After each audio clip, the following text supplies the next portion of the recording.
Well, hello everyone, and welcome to another DaraChat. That's right, it's another one. Better, different than the DaraChat solo yesterday, but of course, that's how it is. But but my name is Dare Moose or Dare for short because some of you kids. Okay, listen. All right, I get it. You're in your 20s, you're in your 30s, and some of you are in your 50s, which should be apparent how to pronounce the name correctly. It's Dare Moose, not Dare Mouth. All right. Watch it, or you're gonna get a mouth or two. All right, that's You'll yeah. go all Watch that. smash mouth on them. Get your game on. Go play. Name that name wrong.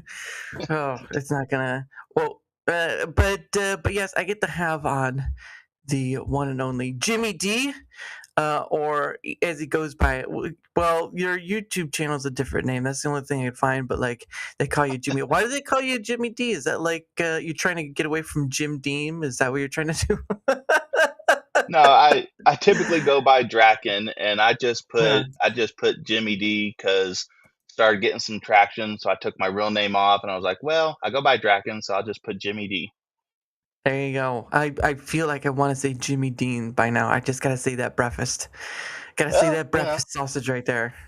I don't know if it's true or not, but they say breakfast is the most important meal of the day.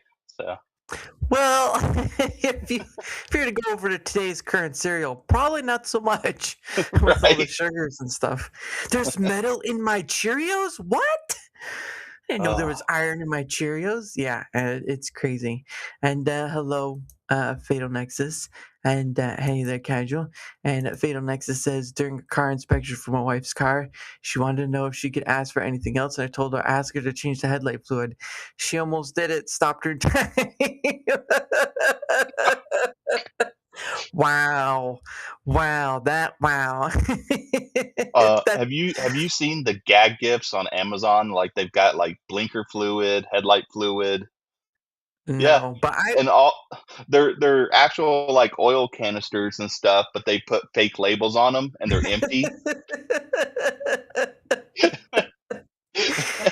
Honey, you forgot the headlight fluid. I didn't know that was a thing. I know, right? And I just found that out too. So you might want to fill your. She's out there for like the next half an hour, just like, how do you do this? How do you like? Where's the hole for it? that's my that's my contribution to the stream. Well, it's also like a play on your wife. So good on your wife for, good for you catching your wife. But like, come on, man, you kind of did that to yourself. Oh man, no, the headlight fluid thing actually comes from. I remember now, so I'm pretty sure you remember Rooster Teeth, right? Long time ago, back in the day when Rooster Teeth, Achievement Hunter, and all that was still a thing back in the day. Um, but there was an episode, I believe it was their podcast part, because they have different parts of it. But one time they had like Bernie and a few other people, but Gavin was part of the panel that was going on.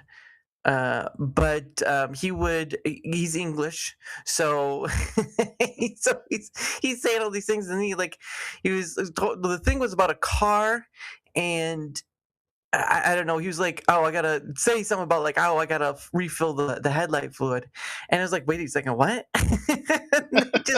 And the rest of the people were just making fun of him because like that's not a thing. There's no such thing as headlight fluid. He was trying to describe the windshield wash fluid. That's what he was Oh, trying to wow. describe. But yeah, so that's where I heard it from. Yeah, and Fatal Nexus said, I heard it from Rooster Teeth, but I heard it's even older. Well, I heard it from Gavin from Rooster Teeth. So beyond that scope, I have no idea. The guy pissed himself, and it turned out the headlight fluid. What? The guy pissed himself, and it turned out the headlight fluid. It must be a quote from the show. Oh yeah, because that one even confuses me. It's like, how do you piss and call it headlight fluid? That's what gets me. But Well, it is yellow, and back then, headlights had a yellowish tint to them. that is true. But now you could find like ones with orange. You could find Mhm. ones with purple. You could find one with blue. I I think don't that know if it would be I don't know if it'd be fun or not, but I've seen, like, people are putting, black light bulbs in their headlights. and I'm like, Ooh, that feels like it could be dangerous. that deer's not gonna know what's gonna hit it. You- There's gonna just be a deer just staying in the road, confused, like, what? That's not even that bright. What's going on here? Imagine driving the road and you just see all the stains all over the road. And I was like, what in the world is that? Oh, oh man. Oh, that's and then there's where that deer died, and then there's that where that possum died, and then there's that. Hmm. For miles, crime scenes as far as you can see. Casual says they got ones that burn your retinas out now. Oh Oh, gosh. Oh man. yeah. Have you seen those lasers though? Like you could get like handheld lasers now, and they're actually lasers. Like they'll just pierce through balloons and stuff. It's Ooh. crazy. I haven't seen that, but I've seen that rail guns are a thing now, like actual Really? rail guns. Well, yeah, on like a ship, of course, but like on No, no, hand, I've no. never. I mean handheld. Dang it, we're Yeah. getting too fast. I Oh know, my like, god. I saw the video the other day. At least I don't think it was AI, otherwise I'd feel very stupid if it was. But, no, this guy at a shooting range, and he had this weird looking gun. I was like, "Dang, that looks like something out of Mass Effect." He fired it, and the damn target just exploded, and I was like, "Whoa." Gosh dang.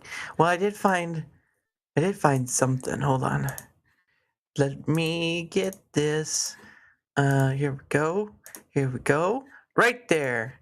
Okay, I'm gonna zoom in right there.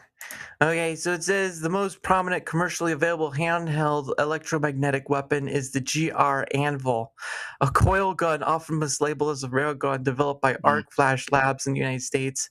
Priced at 4K, it is an H-stage shoulder-fired bullpup device weighing 20 pounds that launches ferromagnetic projectiles at up to 75 miles a second with an energy output of roughly 100 joules, comparable to uh, a 22 caliber rifle. While large-scale railguns remain experimental and primarily mounted on naval vessels, handheld coiled guns are being actively developed for law enforcement and non-lethal applications. Interesting. China recently unveiled a portable handheld coil gun designed for riot control, featuring adjustable power settings to minimize lethality and a high rate of fire, demonstrating the miniaturization of electromagnetic launch technology for specialized security operations. So what they're saying is China's ahead. I've got questions around this because 100 joules, that's nothing to sneeze at, and if it's Mm, comparable to a 22 caliber rifle, right. that does not sound non-lethal. Well, we can go to. Well, it says Arc Flash Labs, United States. So we can actually go to the website, which is here. Mm. So we can actually see this. GR1 Anvil out of stock. All EMG02, EMG01B out of stock. Amateurs That looks coverage. like the one I saw, the one on the far right. This one? Yeah, Oh, I can't. that kinda looks Oh, like that's the right. one I saw. Yeah, GR1 offered for sale. Jack Lovely joins Arc Flash Labs. It looks like it's a bunch of guys just getting together. Oh, this is going back. Oh, Mm. I'm going backwards. Their I need to go timeline. forward. Yeah, the time. I'm going backwards in time, guys. Don't do that. We're going Uh, back in time. the doc says, don't. So these are the guys that do it. Okay, interesting. It's a lot of different guys, but like, Doesn't Arc Flash sound like a supervillain company name, like something you'd read in comic books? but it almost reads like. I guess it could be like Arc Flash Labs, like a Flash, you know, And DC sort of stuff.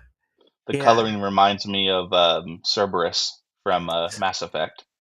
Oh yeah. Oh. You know what? That one actually looks like the electromagnetic gun from like I feel like I've seen that in like a new um Oh hell, uh they just put a power drill battery in it. yeah. Yeah, oh it's one you can even buy too.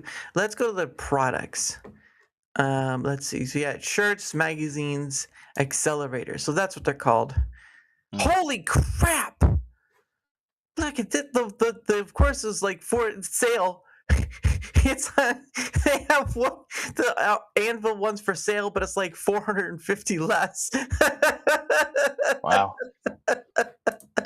And they're all done. They're like all gone. There's no more. This all they're all out of stock. Like It's probably one of those things like it's out of stock, but like if you called them, it's like probably made to order at this point. yeah, it'd be crazy. And Casual says, that looks like the weapon that Forgotten Weapons did a video on a long time ago. I don't even know what that channel is.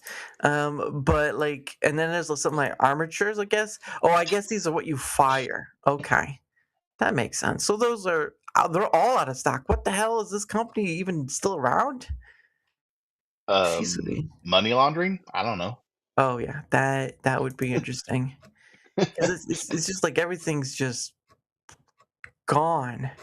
Because look at those partner companies. Like I've never seen any of those companies. There's Forgotten Weapons, there's Yahoo Okay, Tag, that's old. Daily Mail, the email. Okay. the Firearm Blog, but I don't think it's just coverage, it's not like Oh, okay. yeah, I thought it's not those were like because sometimes on websites like that they put like companies that they're partnered with. yeah, I think it's just what done like a interview or whatever. Because I mean, Mm.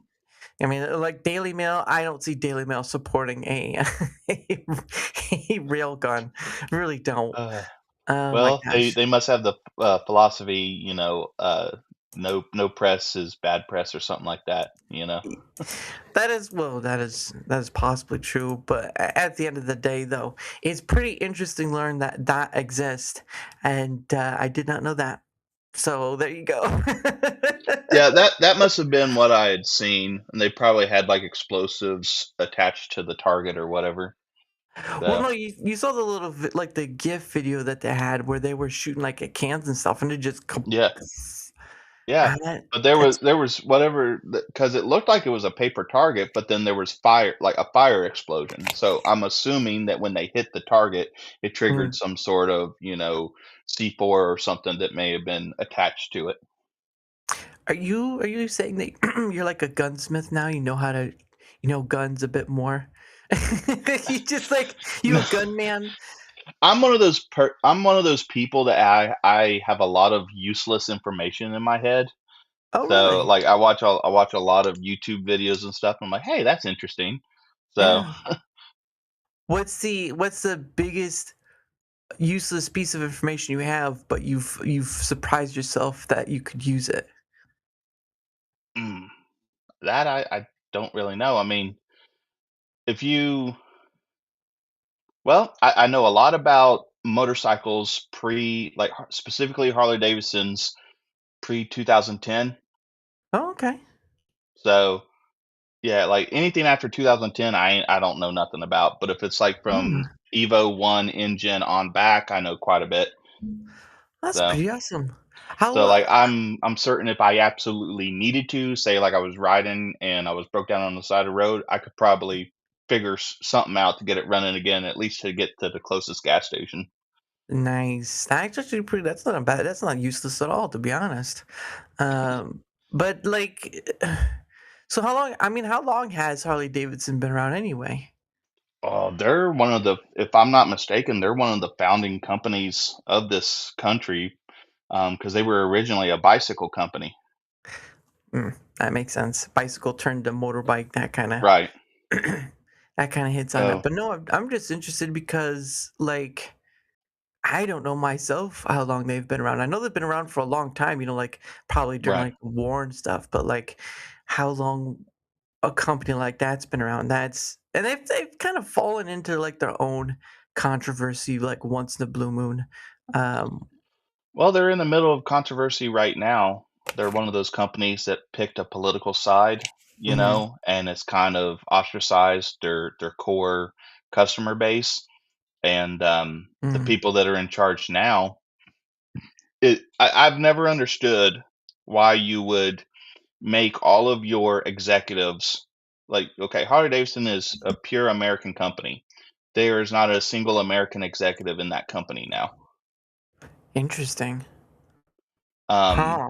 So, like, regardless of politics in general, like, I'm just like, how can you have the people who run the company? It's an American company, but no one in who runs the company is American, and they're to the point now that they look down on their core clientele and they're looking Mhm. at new customers. Mhm. Um, and I'm just like, there are ways to make money while Mhm. still staying true to your core customer base. And Yeah. I don't understand why companies constantly want to ostracize their core customer base and go after new customers when you can do both. Mhm. You can keep your core base and go after new customers. Yeah, it But just depends. It just depends on how you go about it, right? Because right. commodities, because some commodities they're stuck in a lane, right? Like motorbikes are stuck to motorbike. It's not like Amazon where you have such a wide plethora of things to choose from. That Mhm. I mean, you have such a wide varied use. But like motorbikes, like beyond the scope of like them having like sidecar ones or the trike ones, right? The trike motorbikes, it really is a limited a limited scope of it. But I mean, for them being around for so long, it kind of shows that they at least have some longevity, at least, I would think. Right. Well, do you remember the show in the early 2000s, American Chopper?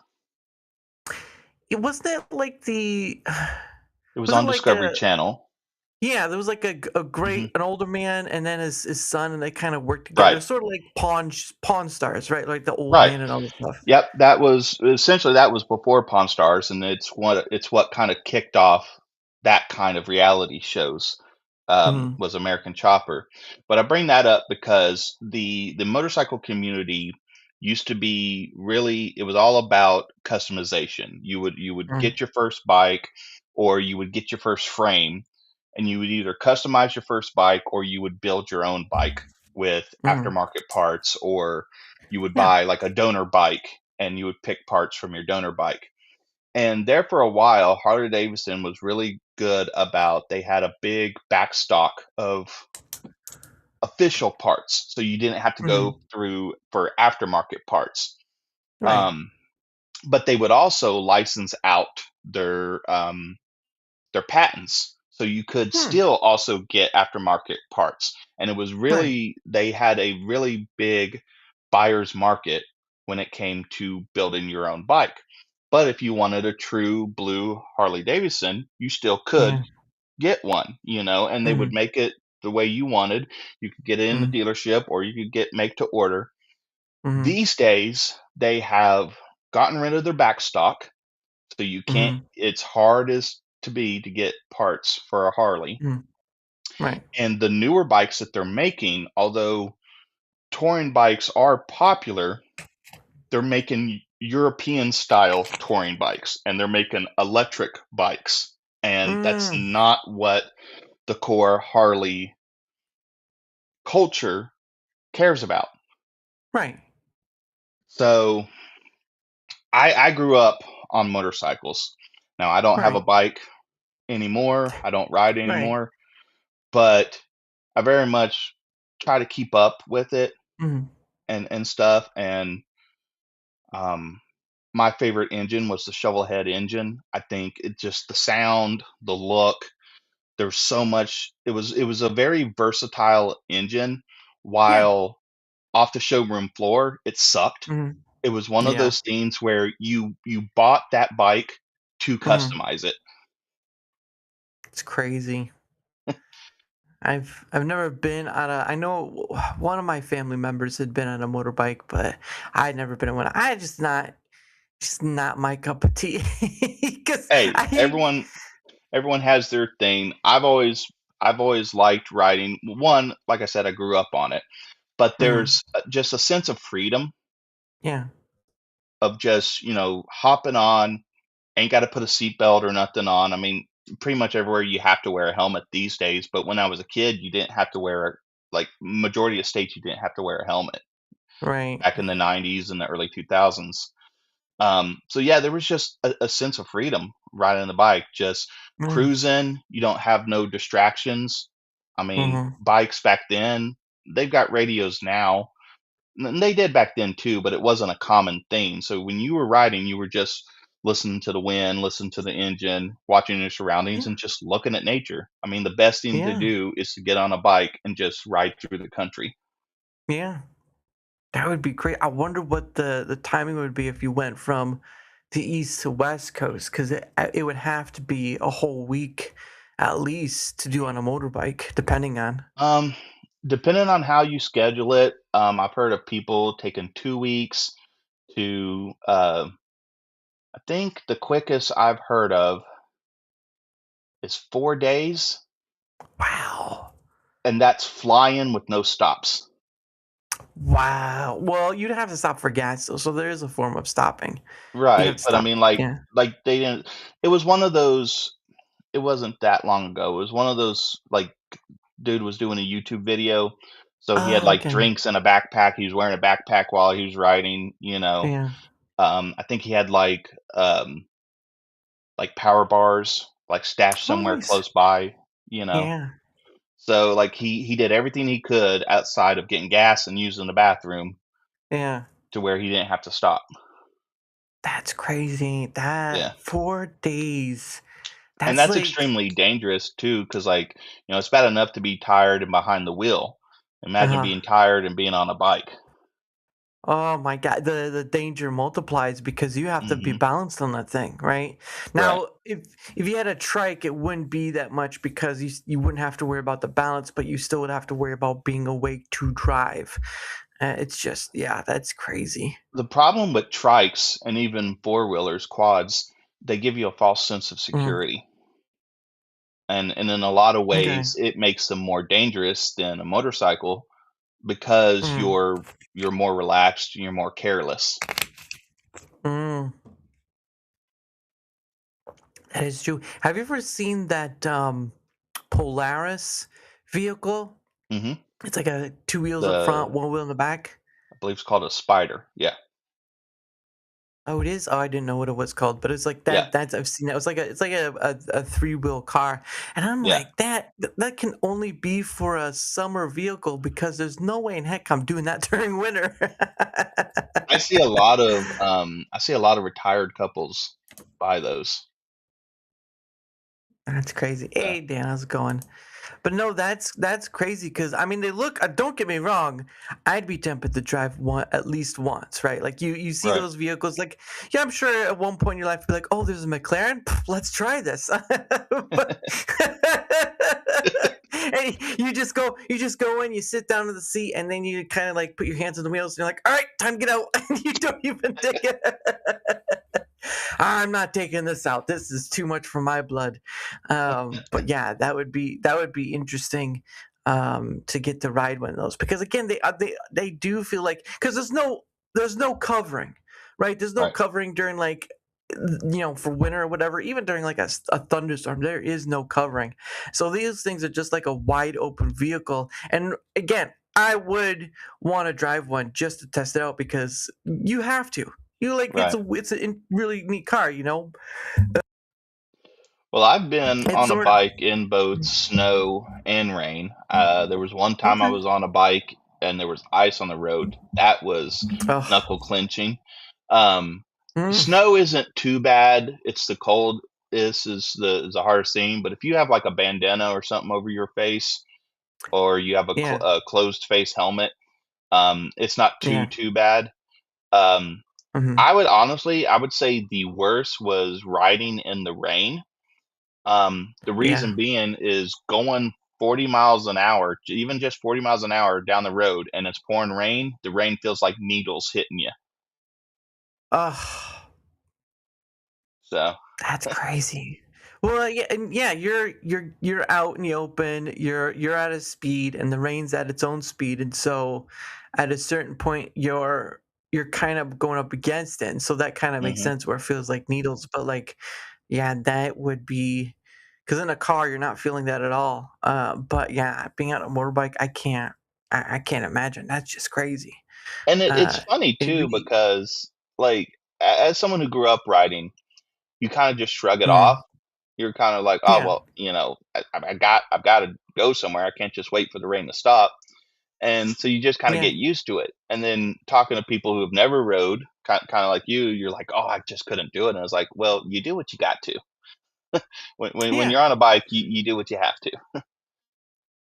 Yeah. Well, I guess I have a similar thing where, like, when I first learned how to drive a car, I learned how to drive a stick shift, Hmm. right? Stick shift is not the easiest thing to learn. All right, at the beginning of it, when you get the more you get used to it, the better you get. But like at the beginning of it, I was grinding that gear like no tomorrow. Come on, please, please, just let it. It Doing the was full not. Peter It was Griffin, not huh? a. Grinding those gears. Well, and it was well. Fortunately, like we had a family friend who was, took me to like a parking lot and then kind of taught through that way, and so I've only had one stick shift in my life, and I wish I had another one, but those things are not easy to come by. It's funny you say that because I'm seeing a lot of stuff from my childhood that they still feel like normal items to me, Yeah, but they're extremely hard to get.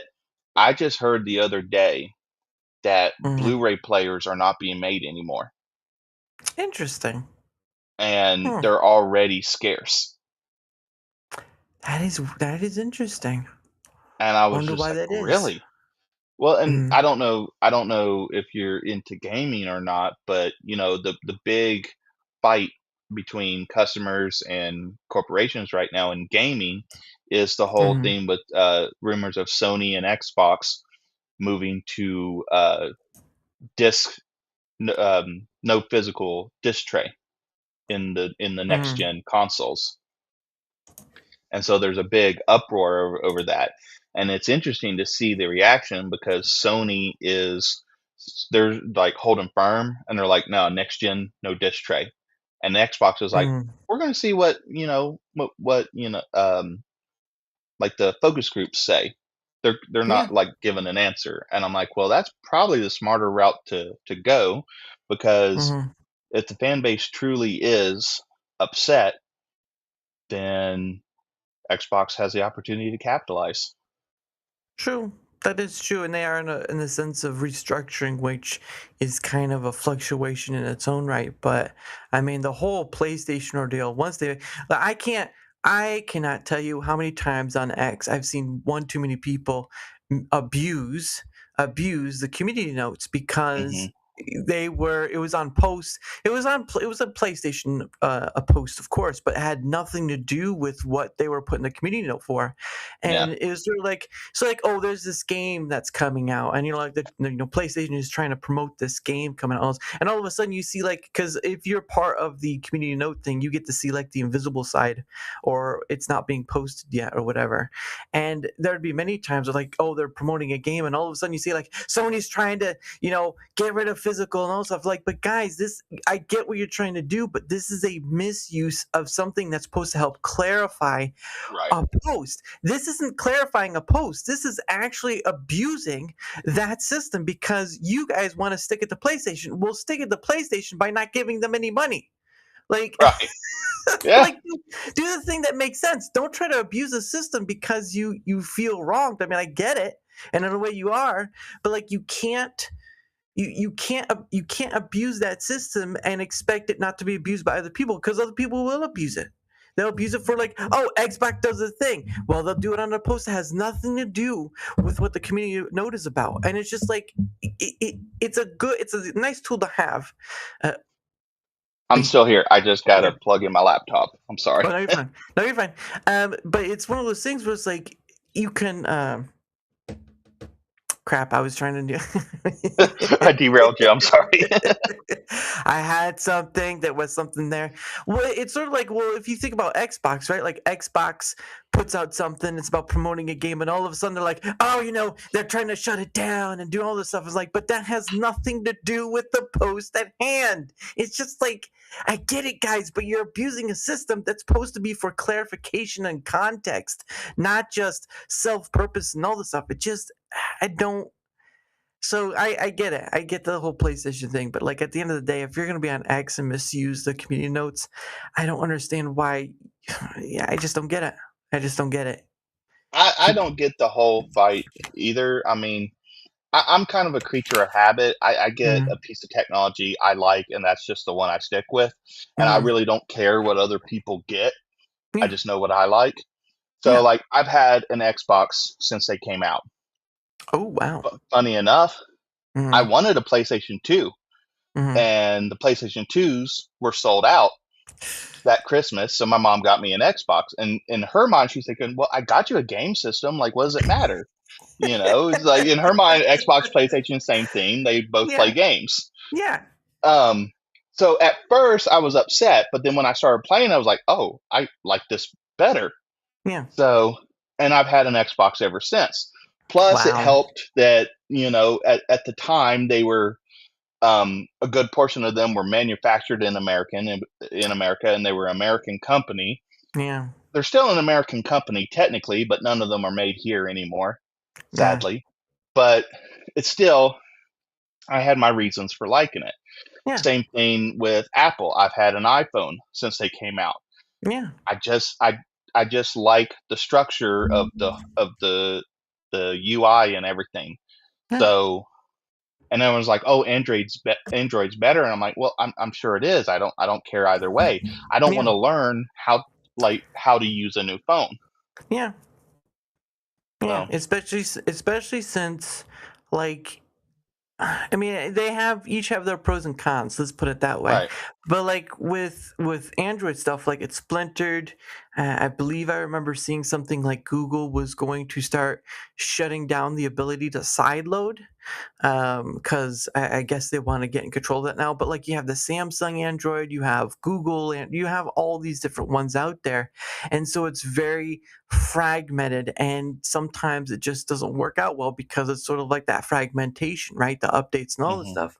But you get something like Apple, which yes, it is a closed garden. All right, let's be honest, it's closed garden, has its history and all this stuff. But like at least the ecosystem for me, the reason why it would be hard for many people to leave Apple is because the ecosystem they built to make it hard to leave, right? Like you for music or movies or videos or all this stuff, like their ecosystem is so well built together. Maybe not Hmm. perfect, but that's not the point. The point is that they have an ecosystem that works where I buy a movie, right? I could buy a movie off my iPhone and I can watch it on my MacBook, or I can Right. watch it on my iPad, or I can watch it on maybe Apple TV, right? Because you can do that. The system just makes it so much harder to get out of it, and that's why it's a closed wall garden, because once you get in, you're like, why would I want to get out? I think with the advancement of technologies, as someone who has an iPhone, Mhm, I think the advancement of technologies has actually benefited Android probably mhm, better than Apple for the mhm, simple fact of service apps like Spotify. mhm, There was also Movies Anywhere. That app came out, mhm, and so like all of these different libraries are put under one library for movies mhm, and TV. So I would say it's probably easier now to switch from Apple to Android than it is to switch from Android to Apple these days. Um, that being said, I know one of the big selling points when I was a kid with Android was the customization options, mhm. and I was like, I just want to be able to put the picture on my homepage that I want. Like that's really all I care about. I don't care about custom apps Yeah. and all that stuff. I've seen people with like wood grain apps for like Oh, Facebook and YouTube and everything. I'm like, yeah, that looks cool. I oh don't yeah. want to sit down for 2 hours learning how to mod my phone. Still get like a solder and just like, okay, hold on, guys. Yeah. Yeah. It's like I love WWE video games, and I see Mhm, all these cool mods people do on computers, and then I'm mhm. like, I don't know the first thing I'm doing. I'm scared to death to ruin my computer just trying to put Sting on WWE game. Yeah. That is crazy. But I mean, I guess, and that's one that gets me too. Is like, okay, you can customize, but what is the extent like of that customization? What is the point Hmm. they're trying to get to that point? And it seems like majorly, at least from what I understand, it's more of like the very tech hard people, right? The people who Right. know some coding or they know about side loading, whatever. You have to understand the majority of people.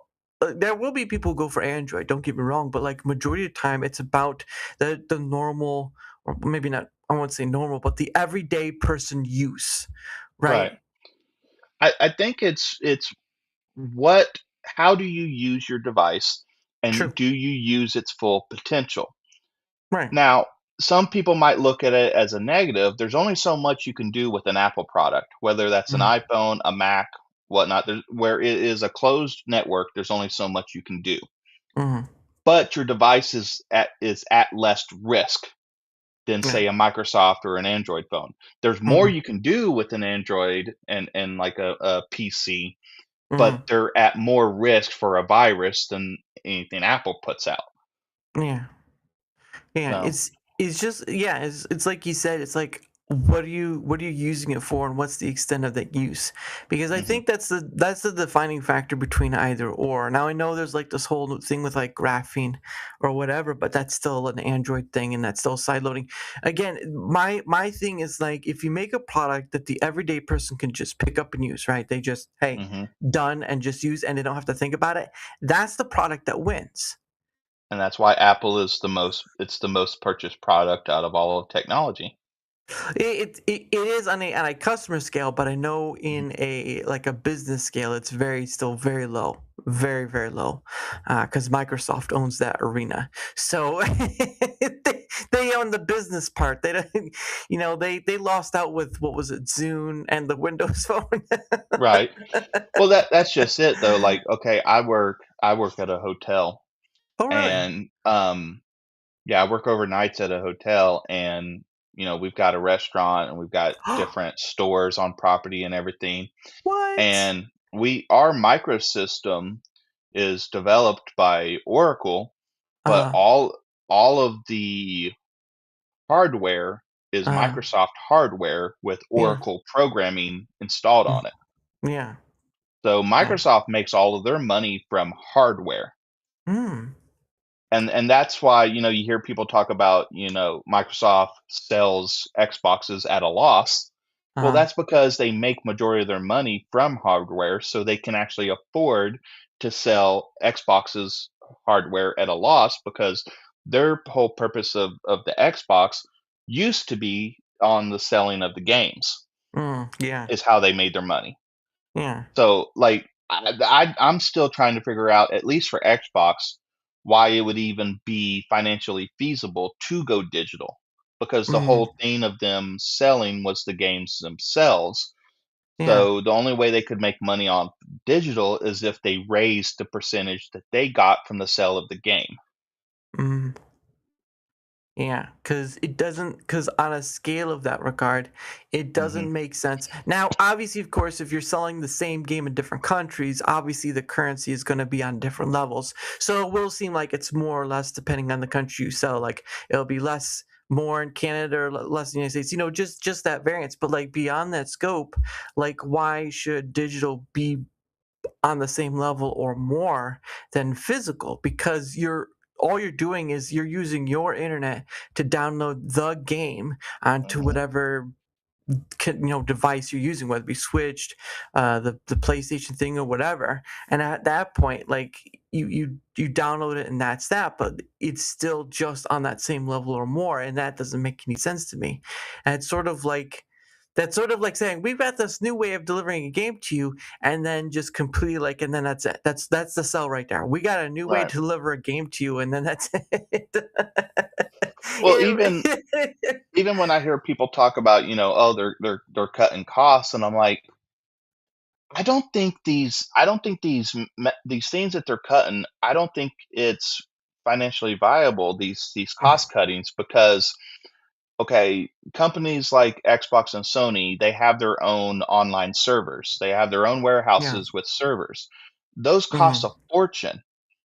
I Oh yeah. don't think the cost of a physical box is equivalent to that of running a warehouse full of servers. Mhm. Like, so I it feels like a moot effort, if that makes any sense. Yeah, it does feel like it's sort of going against itself because Yeah, it just doesn't make sense in level because if you're gonna sell it the same on a digital as you would physical, then you're kind of it just it's just that weird thing, and then they want to try to move it to just a digital, and it's just like, well, then make the cost a little lower, right? Like, because Hmm. it is a money game. I mean, basically, it's a money game. It's a business, right? And people are still going to pay for it. Do you remember? Do you remember when the Switch 2 came out and people saw the price? They're like, "No, I'm not going to pay for it. I'm not going to touch it. Whatever." Yeah. And then all of a sudden, you saw them start buying it, and I'm like, Well, "What the fudge was you complaining for?" What was it? The Switch 2's version of Mario Kart came out and it was $80 and everyone was throwing a fit over an Yeah, $80 game. And then here we are just a couple years later and GTA 6 is coming out and it's going to be $100 game. yeah. But And what was it? Oh, go ahead. Sorry. I was just say I'm not really affected by it because like although I'm interested in GTA 6, I'm like I'm not buying it Mm, day one. I was mm. already burnt this year on WWE 2K26. I spent 150 Oh, on that game for everything. jeez. Now I got it digital. I didn't get Mm, a physical copy of it, but I also like I'm a big Attitude Era fan. I love pro wrestling, and I was like, okay, I want everything.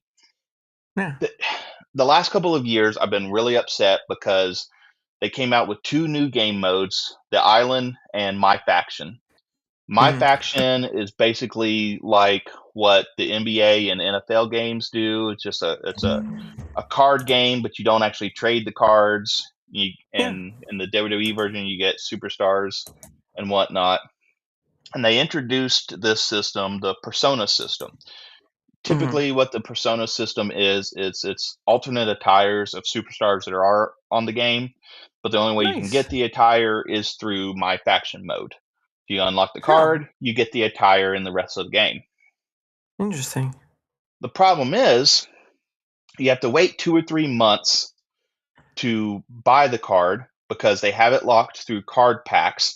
You have a chance to win it, but the difficulty level is so egregious that unless you are like a pro gamer, you're not going to win it. You Yeah. have to buy card packs. The card packs are so damn expensive as far the ones with Yeah. good odds of getting it. I mean, you have to spend Mhm. 50 to $100 for a 10 pack or 20 pack just to be able to guarantee you get the persona. Mhm. And it's Yeah, just that's it. like it's gambling with no real reward. Yeah, or a gotcha game, right? Yeah, Like a gotcha game where you're really you're buying like you can go so far in the game without buying anything, but it makes it a lot easier when you do buy something. And yeah, it's just it seems like not every game, but it does seem like many games are moving to that sort of I want to say I guess microtransaction, but it's more of like that gotcha game sort of thing where right. you're paying for the extra benefit, and there are so many gotcha games. There's so I think I think games need to go not in the play style, but I think games need to go in the route that Fortnite has done. I think Fortnite Mm, has really found their stride with these seasons where you get yeah, content for a certain amount of time, you know, yeah, and you can buy certain levels. Like the big pack comes with more items, medium packs, yep, less items. Like I think that's mm, a better structure. And I think it would work gangbusters for WWE because mm, there are always superstars coming and going. And if you buy a yeah, superstar for that, these licenses are tied to the content.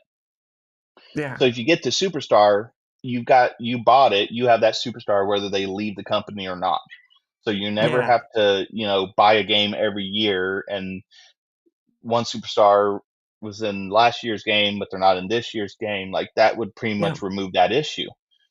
yeah, Additionally, it would probably make it easier for updating because in WWE mm, games, one of the biggest difficulty is getting the game mm, updated as possible because yeah, superstars are constantly changing their character, yeah, coming out to new entrance music and stuff, and it just makes it really hard for the developers to keep it up to date. yeah, And I think it would just work so much better. The problem is as bad as this current system that they're doing is, they're Mm. making gangbusters off of it. So Oh, I they're believe not it. changing it anytime soon until they start Mhm. losing money. Yeah, definitely. Yeah, and it would be an interesting point to trying to use something that Fortnite does. Now, obviously, Fortnite has its own issues. Let's not get that wrong. But they are in a position where, and this was the thing that get my too is like people. There are some reasonable complaints to make about Fortnite. Let's not skim Mhm. over that. But I think the point people keep missing is that now it's a pop culture uh, icon in its own right, right? Right. Or a pop culture um, it's just part of the pulp culture, and so people can laugh at it, people can make fun of it, people can call out the things that they do wrong, which there are plenty to do, but it's like you Hmm. can't say they aren't part of the thing, which a lot of people talk about, which is pop culture in its own right. And Right. so when they do the what is it when they do those big seasonal things like the um I don't know They what got they their call them, seasonal events. They did The seasonal Simpsons. events. Yeah, Yeah, Simpsons. they did that. They did South Park, I think. Oh Like yeah, they've done South all Park. kind. Yeah. Yeah, they've done all kinds of ones. I mean, they also sometimes do like the smaller events where, like, they did one with WWE a while back where they had like three or Mm. four superstars that were showcased in the store. Oh, okay. So so they'll do And smaller and ones like that where it's not really an event, but they'll have certain yeah, things that are showcased in the store. yeah. That is true. I've never seen the wrestling one, but I know they've done stuff with like, uh, what is it? They've done stuff with different cartoons, right? Hmm. They had Adventure Time. They've all this stuff. Now, the one that really gets me that I haven't seen anyone else do is they've done those concerts, right? They've Hmm. done those musical events. To be able to do that in the regards like that Snoop Dogg, they've had I think Marshmello was the first one. They've had um who was another one? Travis Scott. They've had all these different artists come in and do their musical stuff to be able to do that on that scale, and it's an inter that was the thing that got me about Fortnite is it's an interactive musical Daft Punk. They had Hmm. Daft Punk come on and do their thing, and I think you could still go to it now. It's still a place you can visit, but it's like they have these musical interactive moments, and when you can have something like that, that's when you know you're part of that pop culture zeitgeist because you are creating the pop culture itself. Well, I mean, they drew me in because, like, I'm a massive Power Rangers fan. 35 years old, I still Mm, love it, you know. mhm. And they drew I me know a in few because they people. did the whole Power Rangers event, Yeah, and they yeah. had the Green Ranger, the White Ranger, like they had the whole original cast. And then they Oh, even yeah. a week later they brought in the Megazord, and I think they brought in the Oh, Black and yeah. Gold version of the Megazord too, which was Oh. really cool. Um, Mhm. and it was really interesting because around that time there was a game that was pretty big called Hell Divers, which I never played, but Yep. I heard about it. Mhm. And Yeah. people were comparing the Alien event to Hell Divers, so people were loving it. And I Wow, played around okay. that time, and I had fun. I haven't played it Mhm. in a while, but my Same. point is to agree with you. It's so much part of the pop culture that even drew me in. Had no Mm. interest in Fortnite until they brought in the Power Rangers. Like, sure, I'll play it. I ended up Yeah. dropping over 2 weeks, $200 on Power Ranger stuff in that game. I was like, shit. Dang it, my bank account is low. But no, it's the only place where you can have Godzilla, Simpsons, Hmm. and and Superman all in one place. That is a lot of deals you have to do to get that Yeah. to happen. Well, People don't understand. That's think of the crazy. licensing agreements. What that means Yeah, is they're not signing a license agreement in perpetuity. They are signing a license agreement for a certain amount of time, and then yeah, you are also making a license agreement when you buy the digital item because you have it from then on. Even after they no longer have the license, it's like what I was saying. My idea with WWE. Once you yeah, buy it, it's yours. You have the license, even if Fortnite yeah, doesn't have the license.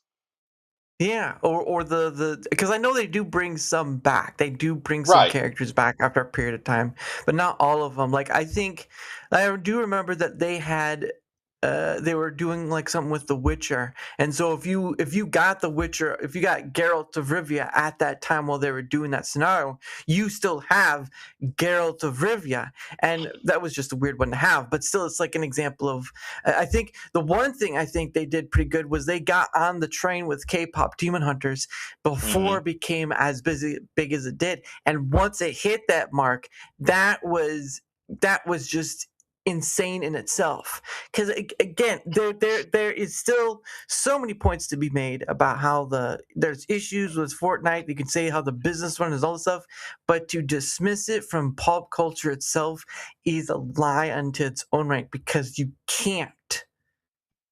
You can't. They've done so much that you can't deny it from the very center of what pop culture is. And when you can have it's an what do they call that? Is it like online gaming? What do they call it? Like I don't want to say MMOs, but it's got to be something like I guess online gaming. But when you have something like that, because I mean, you could have COD, you can have some of those games as well, but they've sort of lost their steam in Hmm. some regard. Like even there are some people who still play it, but they've lost some of their steam. But when you can have something like Fortnite or what's another one? Overwatch. Hmm. Overwatch is another one that's done. I don't know if it's still going on or not, but I know. Oh, that's right. Fortnite did a thing with Overwatch too. Well, I mean, speaking of which, something else that used to be part of the pop culture zeitgeist is Call of Duty, Mm, and look at how Call of Duty these days has fallen off to the point that they are trying yeah, to mimic Fortnite in some of their actions and stuff. yeah. Beavis. What was it? They tried to do a collab with Beavis and Butthead. I think it was. Yeah. There's been other movie projects that they've tried to do. I think one of their first ones was John Wick, which Mm, that kind of backfired because then Fortnite did John Wick, so people just went and done it with Fortnite, and I was like, that was kind of smart on the producers of John Wick because they just kind of went with everyone. They're like, yeah, everyone can use it. yeah. Well, the thing with that though is they sort of had their own John on Fortnite. They had their own sort of John Wickish looking character, Hmm. and I guess after a certain time because they wanted to have that, but they couldn't at that point. And I guess after a certain point they were able to work out that licensing or deal because you are using sort of Keanu Reeves likeness because I mean he Hmm. is the character, so you're gonna deal with that. But like. Being able to have that like again you are getting a whole slew of movies, TV shows, other games. Like it is again, this is not to sing the high praise. This is giving credit where it's due at that point. You can't walk by that point and say it's not part of that thing. And again, Fortnite, the epic and all that, they could trip over themselves and completely ruin it. They could do that to themselves, but because of where they're at and stuff, I think that will be a time. I mean, of course, they did lay off a while back, like they did the whole layoff a while ago, which was a devastation. It was probably more on the side of like the corporate side at fault. But at the end of the day, though, they're still ticking along. They're getting these actors and well, like The Rock. They had The Rock be the founder, and all this. It's just incredibly insane, and Hmm. that comes back to like coming back to Harley Davidson, right? Harley Davidson is a big part of the pop culture because it's been around for years. It's been around for Right. decades at this point. But the problem of it is that they can still trip on their own sword and take themselves out. Which Yeah. if it's people in the board, right, the boardroom who are not for American or America, like it makes sense of why it can be seen less and less because, like you said, motorbikes are seen as the lead to freedom, the headway, right? Mhm. The movies, all that stuff. You'd see some form of motorcycle, um, Although I do know people like Honda motorbikes, or was it what are some like I think Mitsubishi makes motorbikes. I'm not Yeah, sure. there's a few of them: Honda, Mitsubishi, Suzuki. Suzuki, Um, yep. what's Yamaha, I think. interesting is a lot of the what's interesting is a lot of the Japanese motorcycle companies, Mhm. they're actually not tied to their car counterpart. Oh, okay. So think of it like, okay, there's a parent company, and the Mhm. motorbike company and the car company are sister companies. They have nothing Okay. to do with one another. Okay. And like, I'm sure you've seen the Honda lawnmowers. Same thing. Oh, wow, okay. It is a separate company, same name, but Uh-huh. if you've noticed, the Honda lawnmower company, the Honda bikes, and the Honda car all have different logos. Interesting. I didn't know that, because I mean, Hmm. um, because I mean, Because they've been making, I think. Oh, go ahead, sorry. I was just say the Honda car, it's the classic H that everyone knows. Yeah. The lawn equipment is the red wing. Now that used to be the bike logo, but I think the bike logo is something else now. Mhm. Or at least it might be like a different stylized boot and wing now. Mhm. So, Ah, that is crazy. Okay, here we go. Bup, diddy, bip, bip, dee, dee, boo, doo, bup, doo, doo, bup, pow. There we go. hmm Um, wow. But like, look at those prices. Like, hmm that is mother fudging insane for a lawnmower. yep. What the hell? Like, Oh, everything's going up right now. jeez, that is crazy. Oh, well, there's one that's 700, 600 right there. You were probably looking at like the industrial ones, the ones that freaking resorts and stuff buy. Wow. Commercial. No, it's commercial. Yeah. Yeah, They that's say commercial. industrial. Like commercial, industrial kind of goes, they're interchangeable. So, Okay, I didn't know that. Well, and they make generators too. So they make generators, they yep. make snow blowers, they make pumps. I mean, congrats on them for making something that they're very, what's the word? Flexible, I Honda guess. Honda kind of makes anything that has an engine. If it has an engine, Honda probably has a version of it. I've never seen one, but I wouldn't be surprised if Honda even makes tractors. Well, uh, they got trimmers, tillers, lawnmowers, and zero-turn lawnmowers. I'm not sure if they have tractors though. I'm just saying, I'm just throwing it out there. Like, I've never seen one, but I'm sure there's one out there somewhere. That is crazy, but yeah, the prices on these are not. No, I would not. I would find a secondhand. You know what? I would get a manual push more over one of these, because that price is not justifiable on any sense of the Well, word. they call them self-guiding or ones, but really all it Oh, is yeah, you're just holding a lever down, and then mhm. the wheels spin. The moment you let go of the lever, they stop. So, Interesting. Okay, hold on. So up here you've got these up here: Honda Marine, Honda engines, Honda looks like motorbike, and just Honda. So it seems like what you're talking about, like there are different variations of the company where, like right. Honda engines, right? Yep. Like share this. Like that's what you get right there. Those Mhm. engines, which is crazy.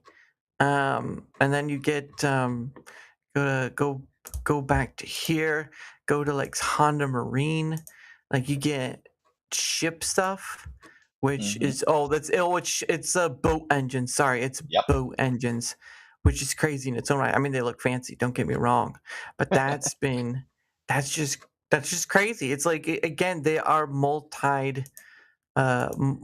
variable in Mhm. what they're doing, which I mean for a company is great, because I'm not even sure if Toyota or Ford or any other company does that, because again, you're in an age where you kind of have to be spread out a bit, because if you're just on cars, you're limited to one Mhm. station. But like if you're doing this and much more, I mean, yes, they're expensive, but like if they're people are buying it, well then they're making a sale. Um, but yeah, Well, it's just, with America, mhm, we're unique in a lot of different ways. But if you're sticking sure. with just the corporate side and like corporate structures and everything, Mhm, there are a lot of companies, I would say parent companies, that have less subsidiary companies than they did 30, 40 years ago. You brought up mm, Ford, which is a good example. Ford is primarily a consumer market, but they used to be mhm. consumer and industrial market. Ford used to make semi trucks back in the Oh, 80s and 70s. wow. A lot of people don't know that these days, Mhm, but they are primarily a consumer market. Now, the industrial markets that they do sell have a mhm, consumer counterpart. mm, Um, they've got a lot of vans and stuff like that that are nowhere as big as their vans that they put out in the 90s. mm, Um, but they're primarily used for like in the food industry, caterers or whatever will use like a Ford van yeah. or Dodge, right, or Ram now. They've got industrial vans like that and stuff. Oh, yeah. Um, but and you see it in the food industry also, all these subsidiary companies. You know, we, Yeah. we have monopoly laws in America, but the thing with monopoly laws is as long as there is a equivalent competitor, it doesn't matter how big the company is, they're not a monopoly. Mm, So Ford, Dodge, Ram, Chevy, they're never going to be considered monopolies, even though there's only three of them, because there's three of them and they're all three comparable yeah. in size. No Mhm, one company overshadows the other. mhm, Um, it's the same with the food industry and other markets. yeah. Now, I have never gone to school to study corporate strategy or anything. But like I Yeah. said, I tend to have a lot of free time and I study at my own pace. I Yeah. find things that are interesting and Yeah. That's, I yeah. mean, looking up that, like, I mean, the internet gives you the ability to look up stuff, and no, obviously, of course, there's a heat of caution to make sure you Hmm. do your diligence. The same with like being on X, like you do your due diligence. I mean, anywhere you do your due diligence because you don't know, but like to be able to have that ability to look it up for yourself instead of relying on secondhand or having to go to the library and doing it or Right. what have you. There's a freedom in that regard, but it's a freedom that is in itself very quite fragile because of just how open and wide it is and how easily manipulable Yeah. people can be out of, or gullible out of that. And just like just like with fatal nexus and the headlight fluid, some people may believe that that's actually a thing, but that's not true. These days, though, outside of like trolls and memes and stuff, you're largely going to find correct information on the internet. Yeah. Anything outside of politics, Mhm. religion, and Mhm. history. And I Yeah, throw history into that mix because here lately we're finding out our history is not what we were told it was. of course. So, I mean, it is sad, Mhm. but like you said, you do your research, you do your due diligence, Mhm. and also you have to make sure that you look at all sides, even if you don't Mhm. agree with it. You Yeah. still got to look at all sides because you may not like something. That doesn't mean it's not true. True. True, very true, and I think that's the issue that comes at hand is because of the regard of, and like you said, history, because history itself is easily fragile because Hmm. of the ability for it to keep being rewritten in the future. Right. Right? That's the funniest thing about the history is that or the past is that it can still be rewritten as time goes on. And Yeah. so you have this thing that people think is just a steady stream of just like being as it is, but then people forget it's like, well, you didn't know that like this thing happened and then oh of course that wasn't the case. Like, you know, I think it was like the Moscow, the Russians, the Soviet Union, and stuff like Hmm. that. And even the United States, there are points to be sold that may not be true, but people do like a good story. So there's Well, and that.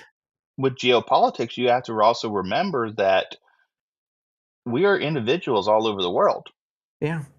and you can't attribute to an entire nation what one Mm. world leader does. True. You know, True. that one world leader might be representing that country, but that doesn't mean that entire country agrees with what they're doing. Look at our own Yeah. country. Mm. Half of our country doesn't agree with what our leadership does. Mm. Well, maybe a little more than half, but it's really good base to at least start from. But anyway, it is a little past the top of the hour, and so what happens, JD, is that I said it's nice a time for me and my guests to promote our stuff, whether they're a creator or not. I mean, sometimes if they're not a creator, then they can just say a few words and go about their day. But um, I do at a time just kind of put that stuff. I give that time so people can just because this is the thing that I've come across. It's not to a lot, but it's been a weird thing. I've come across it, being regarded as a content creator, right? Because I'm in it, but not of it. I've come across many people who will invite somebody on, but won't enter their or won't have their information within a description, right? Like, even now, I will grant this: if there's a lot of links, and some people do have a lot of links, and they haven't like done like a link tree or something like that, you might want to rethink it because I don't need a laundry list of links in a description. We do not need Right. that. That is just completely. That's why you have Linktree and all this other stuff to help make that easier. But beyond that point, it's been a very interesting thing where it's like, you invite somebody on, and maybe there are people out there that pay, but like if you're inviting somebody on, the least you could do is at least put their stuff in the description as sort of like a paying it forward thank you because they Right. gave you their time and stuff. And so I've been on a few where it's like, they don't put people's links. I mean, they'll give you the time on screen, but like you were there, and why wouldn't you want to? If a person didn't show, you can easily take them out. I mean, thank goodness you can do that. But like, why wouldn't you? It's just a weird thing I've come across. I'm like, it doesn't make sense to me. Um, but for my end of things, of course, I have all the links I could find of you, which isn't very much. But of course, if you want to promote your stuff in your own way, the floor is yours. I appreciate it. I've been No, on a you're welcome. hiatus the last month, Mm, just taking some time away from social media and everything, decompressing before I get back into the grind. mm, But you can find me on X at is right there at or at Draken underscore 199, and mm, you'll see me in chats with like Geeks and Gamers and D Day Cobra and all that stuff. mhm. Um, but then as far as my YouTube channel, Dragon Culture Media, and over there I do AI music. Oh, Um, wow. so I've got a large library there, Mm. and I did a project with a AI band that I named the Bonneville Blues. So they are a southern rock country band, Nice. and had a lot of fun doing that. Did a Mhm. two-part album, so I made two separate playlists. It's one album, but I did part one as one playlist, part two as another Sure. playlist, and Nice. then so my next project that I'm coming up, not exactly sure when I'm going to start it. It'll be within a month here, Mm, either mm. towards the end of August or the beginning of September. But I'm going to probably stick with the blues, and I'm going to do a I'm taking sea shanties and turning them into kind of like a gothic country. Oh, that'll be So interesting. so there's very much like a bayou sound to a lot of the Mm, songs that I did. nice. So I'm excited about that. My I would say my showcase song that I'm really excited for is going to be the Black Reliquary.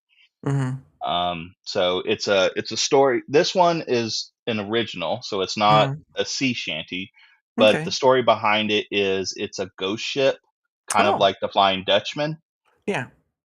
but it exists in the world of the Flying Dutchman. So I reference the Flying Dutchman, but the Black Reliquary is different. as similar as Mhm. they sound. So, Nice. That's pretty awesome. Yeah, I've used Suno a few times, just creating songs, and well, I've used Claude to kind of do the arrangement, and then hmm Suno, because there's a type of arrangement, and I mostly was using like my words of poetry I'd written a long time ago. So there are my words, but I didn't make the song per se. But it really is nice, and of course, it's not like a first run through thing sort of thing. Like I'm not hmm taking the first iteration that comes out, unless it's like it's really that good. But at the end of the day, I think that's a whole discussion itself where you're still going to have friction from people being like, well, that's not real music. Well, you spend the hour and a half I did and you tried telling me that it wasn't at least something of worth. But people will still make the arguments as it is. But anyway, you will find Draken's or Jimmy D's for sure links on both the Rumble side and YouTube side. The other places I stream too, they're very ephemeral, meaning that I can post them there, but they'll just disappear after a while. So if you want to see where he's at and be able to find his stuff, YouTube or Rumble are the best place to be. So there you go for that. And of course, for my end of things, if you wouldn't mind leaving a like, sharing the content, leaving a comment or follow, anything that helps with the engagement factor is much appreciated. And what do I mean by engagement factor? Well, that means likes, that means comments, that means resharing or stuff like that, whatever on that scope of. But that's what I mean with engagement. And any help with that is much appreciated because not only does it help in being seen more, like a majority of creators want to be, but it also helps in having other people on like Jimmy D, like Anjanette, like let's see, Fatal. I've had Fatal on. And again, Furious Dan. I've had on over 365 various guests, creator or not.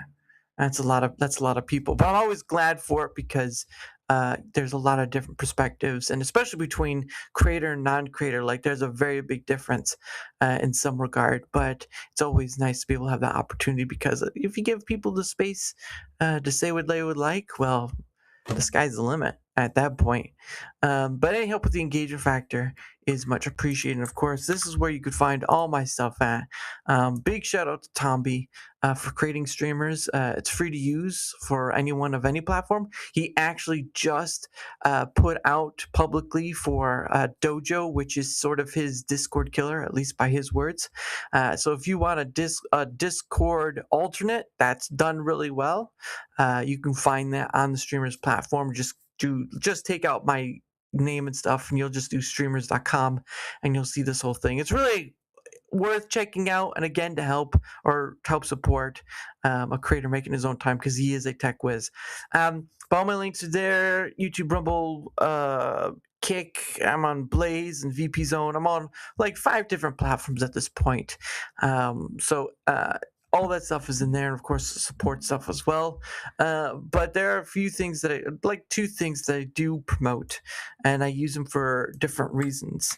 And the first one is, of course, Proton VPN. Now, if people don't know what Proton is a privacy first oriented company. They're based in Switzerland. They have many different products in their ecosystem. I know calling a product seems weird, but it is what it is. But they have Proton Pass, Proton Drive, Proton Mail, and Proton VPN. They're all I use them all in many different ways, but they're pretty much all worth checking out because if you want to keep your stuff safe and encrypted and all that, it's a good place to check out. To give an example, right, a while back. There were people who were losing their accounts. I don't know if you saw that, but like people were like their personal accounts were sending like these links that had like, oh, go to this Google link and help me, get this podcast award or whatever, right? That was the thing. Well, come to find out, it means that their account got hacked, and it was their account got taken over. And the funny thing about your account on X, if it gets hacked and taken over, you most likely will not get it back because support Mm. on X is bare nothing at all. And so you could check that out. But for this one, this is Proton VPN. It's funny enough because right now I am using Proton VPN while I am streaming. So if you want to do a little security while you go on the internet, because again, your stuff does get sold, data brokers and all that stuff. If you've ever heard of a channel called Scammer Payback, it is a vast informal thing to learn about because I tell you what, there are a lot of people who get scammed, and many hundreds to thousands of dollars. It is insane. So beware on the internet and be smart. But Proton VPN is a pretty good start to just check it out. Make a free account, make a paid account, doesn't matter.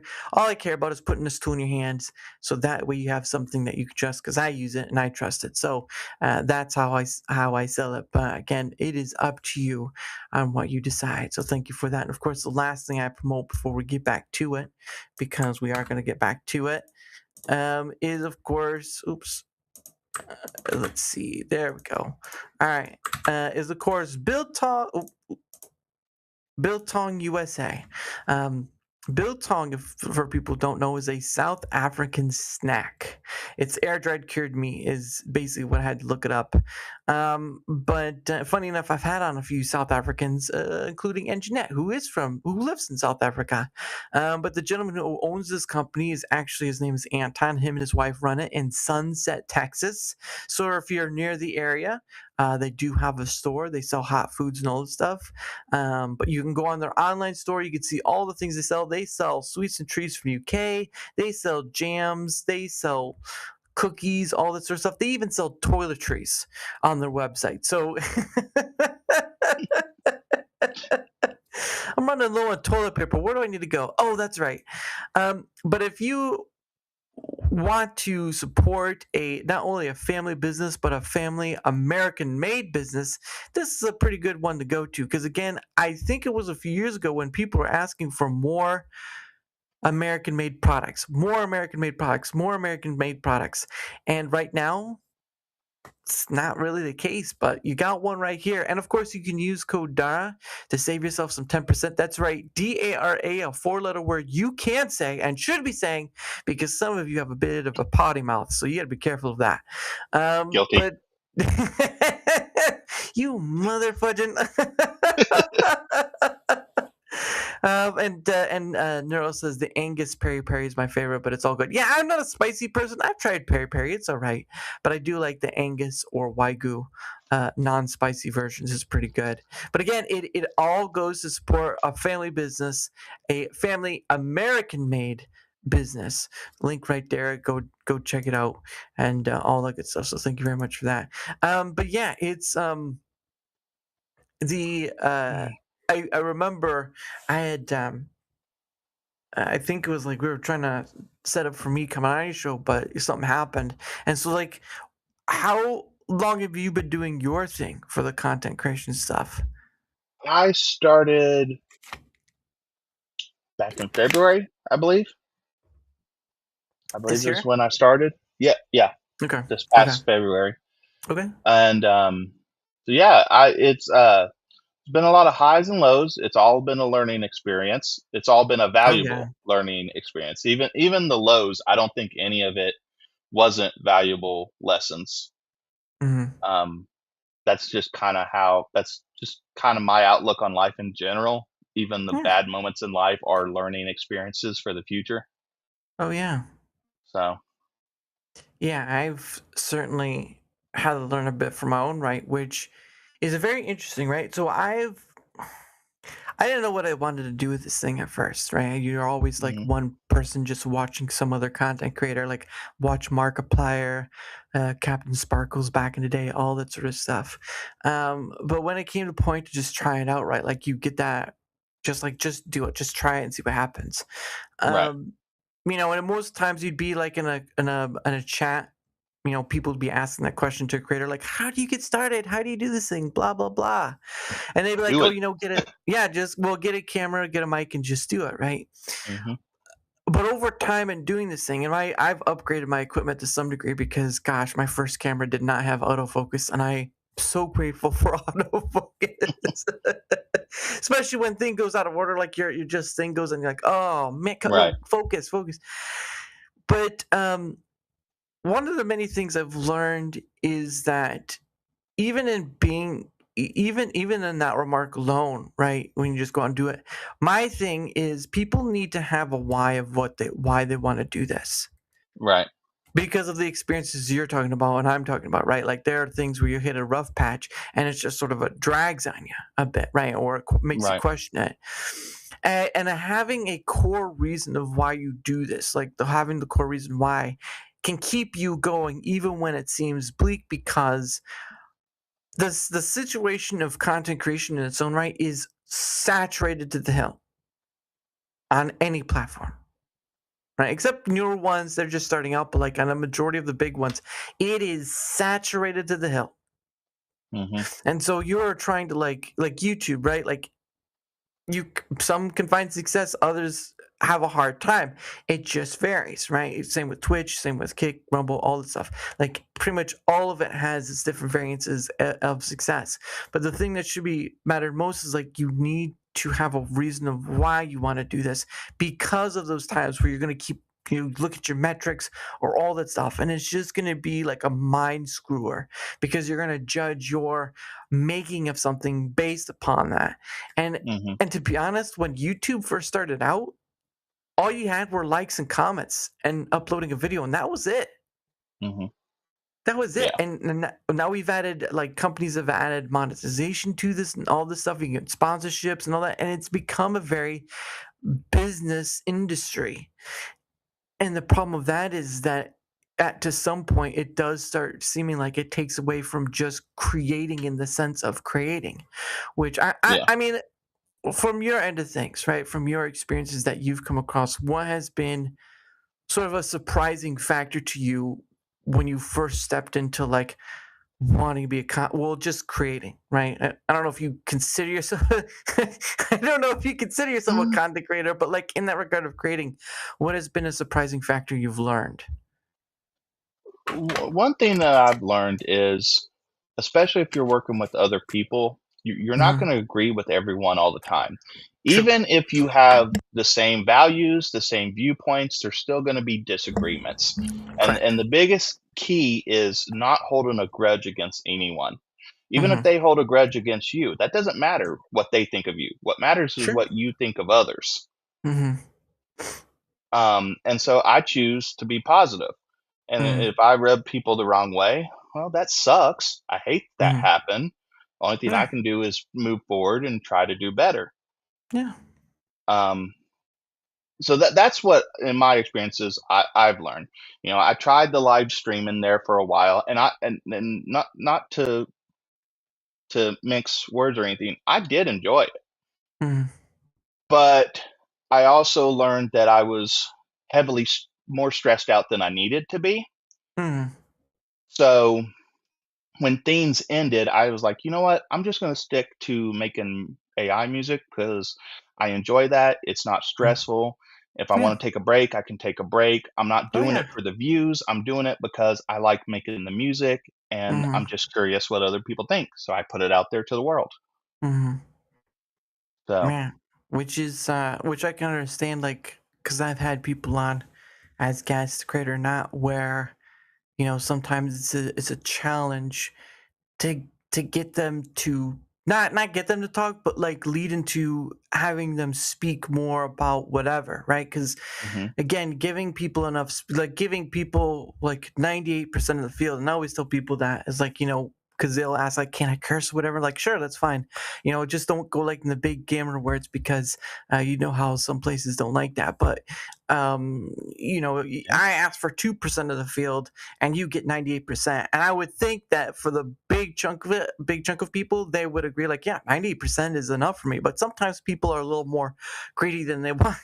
They're a Yeah. little more greedy, but it's in that regard of like you were talking about, like you will have people of different variances of perspectives, whatnot. Like I've like I'll tell you right now, some of the people that I have had on as guests have already blocked me on X. I'm like, what? What's going on here? What happened? What did I do? What did I say? Right. Like you would want to be able to find out like what happened so you could at least repair. But Yeah. at But there's times, people that don't want to though. They're mad at you, they're fed up, and they're just done. yeah, And on some levels, I don't fault them for that. Where I fault them is, like you said, I'm the kind of person that I want to try to fix relationships. I want to try yeah, to repair the relationships that I built, even if it was a mm, short time. If we were yeah, only conversing for a week or two. I'm like, Yeah. any friend that I make, I consider them a friend for life. We can go Mm. a year, 2 years without talking, and I don't have a grudge against them. You Mm. contact me after 2 years, I'm like, hey man, what you been up to? Yeah. There's no issue. Yeah. And So it's and I've never had. I mean, certainly like mindsets are a different matter, but I've not had issue with in regard like like you said, being angry or whatever, because I don't just anger is short lived. It's great for when you need to like defend or whatever, like help somebody out in the regard of it needed to. get a But point anger, across. well, yeah, there's it too, but like it's very short lived, and the energy is sort of like a burst.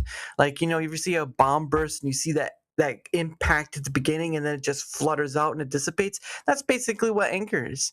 At a certain point, it either it just goes and explodes or implodes, Right. whatever. But eventually, the energy dissipates and you're left tired and all that stuff. And it's just like it's very well, at a certain point, it's very wasted energy. And like, I don't have qualms with people unless they want to take it personally. Like, there have been times where, like, there's one thing that's gotten me where someone wanted to make a point. I had said something on a reply or whatever, and someone wanted to make a point by using a personal DM as a public matter to try to Mm, get a right out of it, like a win. yeah. And I'm like, whoa, whoa, whoa, whoa, whoa, whoa, whoa, hold on. You're gonna use a private, even if the stuff that's said is mundane, like you're gonna use a personal private DM between us to get a public win. Sorry, I don't agree with that. Hmm.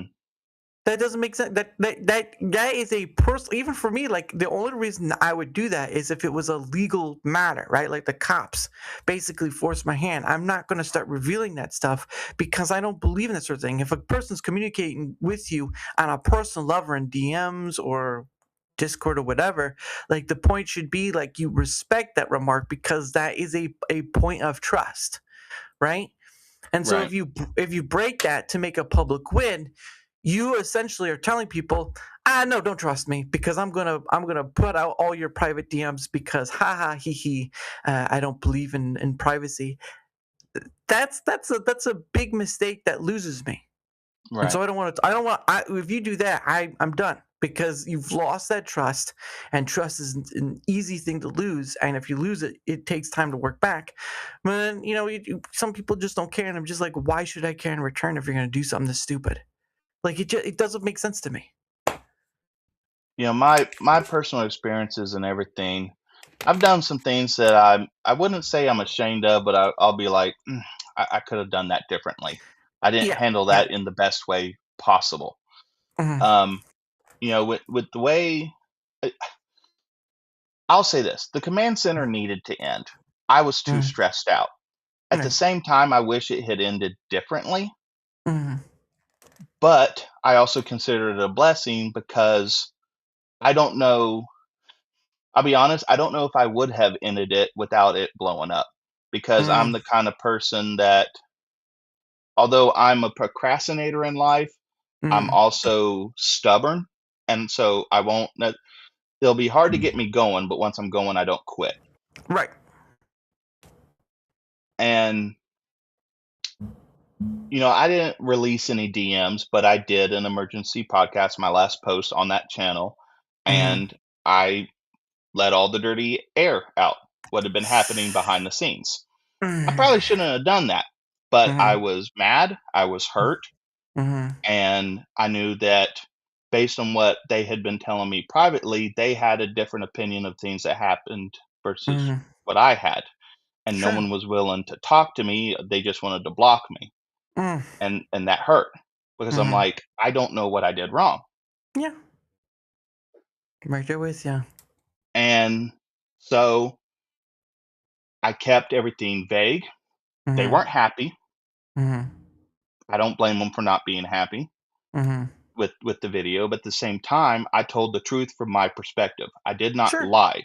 They may have Right. disagreed with my perspective, and that's Mhm. perfectly fine. Right. But they're the ones that chose to end communication with me, to cut me Yeah. out. Yep. I So I again, think I don't hold a grudge against them. I'm sure. just perspective and context is important. Sure. So Yep. Yep. And I think keeping that vagueness, because there are there are generalities to make within this field, because let's be honest, like it doesn't matter the platform, you're gonna find something similar over there, in the regardless of. But I Hmm. think I do think that if you allow your emotions to get the better of you, it does kind of, it takes a social cost. Yeah, and you know what? It sucks when people don't communicate. Aren't You know what? We talk about being adults, right? But majority of the time, we don't act like adults. We do these No. little things and let our emotions get the best of us, or we just cut somebody off because, oh, I didn't agree with what they said. Okay, well, why not say something? Why in a DM, right, Hmm. or whatever? You just say something. There can be a what's the word? How do I say it? A Ill. civility. Oh, I'm gonna get my dictionary at one of these days. And so there is a civility to all of this, right? right.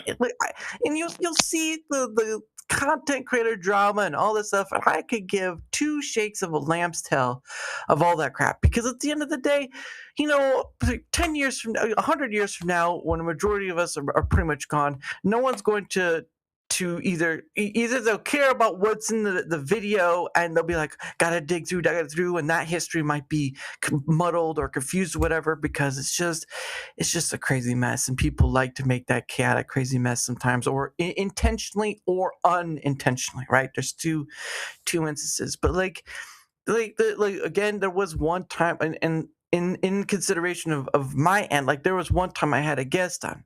There was nothing wrong with this person, at least as far as I could tell. They were nice, the fun to have on, bubbly, and all that stuff. And all of a sudden, this guest I was going to have as a prospect, right? A prospect guest, right? I guess is the best way to say it. They had DM'd me of the person I just had on, saying there's this stuff going on and lawyer stuff and all that stuff. It was just like they were pulling me into something that had nothing to do with other than the guest I had on, right? And they were Right. trying to, in a way, they were trying to emotionally manipulate me to some regard. But the point of the matter was, is they were trying to bring in this thing that had nothing to do with me, because I just had this person on, and there's this whole backstory going on that I didn't know. And Right. so the in my description, you'll see disclaimer. That's where that disclaimer came out of. I didn't have one before, but after that happened, I put a disclaimer, because I shouldn't have to be held up against something that has nothing to do with me, other than having someone on just to chat about whatever. That's the whole Right. point of what DaraChat is, creator or not. And to have that remark where you're having someone in DM saying, "Oh, you shouldn't have done that. There's lawyers involved and all stuff." I'm like, what the fuck are you trying to get across here? Like, I just invited someone on. Like, this is Right. nothing to do with me. This is like childish 101. And it's just like, so many people say they're adults, and the internet still proves that many people are not. Well, we also have to Mhm. remember that we as a collective make a lot of assumptions in life, regardless Mm, of what country you're in, what your culture true, is. true. And some things will look a certain way to us individually, so we'll make assumptions based on past experiences when that Yes, assumption can be completely wrong. true. Um, I've experienced that numerous times. It's why certain events in my life have shaped my opinions in a certain way, and I'm Mhm. still learning because I have a habit in my life for some reason where I'll rub someone the wrong way and have no clue, Yeah, because whatever it was I did or said, there was no ill intention behind it. So in the yeah, moment, I didn't think I did anything wrong. yeah, And people are so adverse to conflict that they won't bring it up, or even in mhm, private, they'll let it simmer or fester, yeah, and then they'll blow up, and then I'm blindsided by it, and I'm like, I didn't know there was anything wrong. Why didn't you yeah, tell me? You know? And so I am perceptive in certain things, but for mhm, whatever reason in social settings, I'm not mhm. perceptive. Right. So, there are signs to miss. It's not like not everything is a mind read situation, which I don't get either. Like, and that's I'm at fault too because I've been in that situation. But like, you can't expect people to read this, and this goes for like people in relationships too, right? mm, You can't expect people to have to read your mind in order to get something across. If you have an issue and you're an adult. Like we all are to some degree, then you should be able to bring that up in a private manner, or I understand in that regard, like you said, where someone could be scared to say something, whatever, and that's understandable because mhm, you never know you never truly know a person, right? There are those people that will right. just bark off in that regard, but Bite your like head off.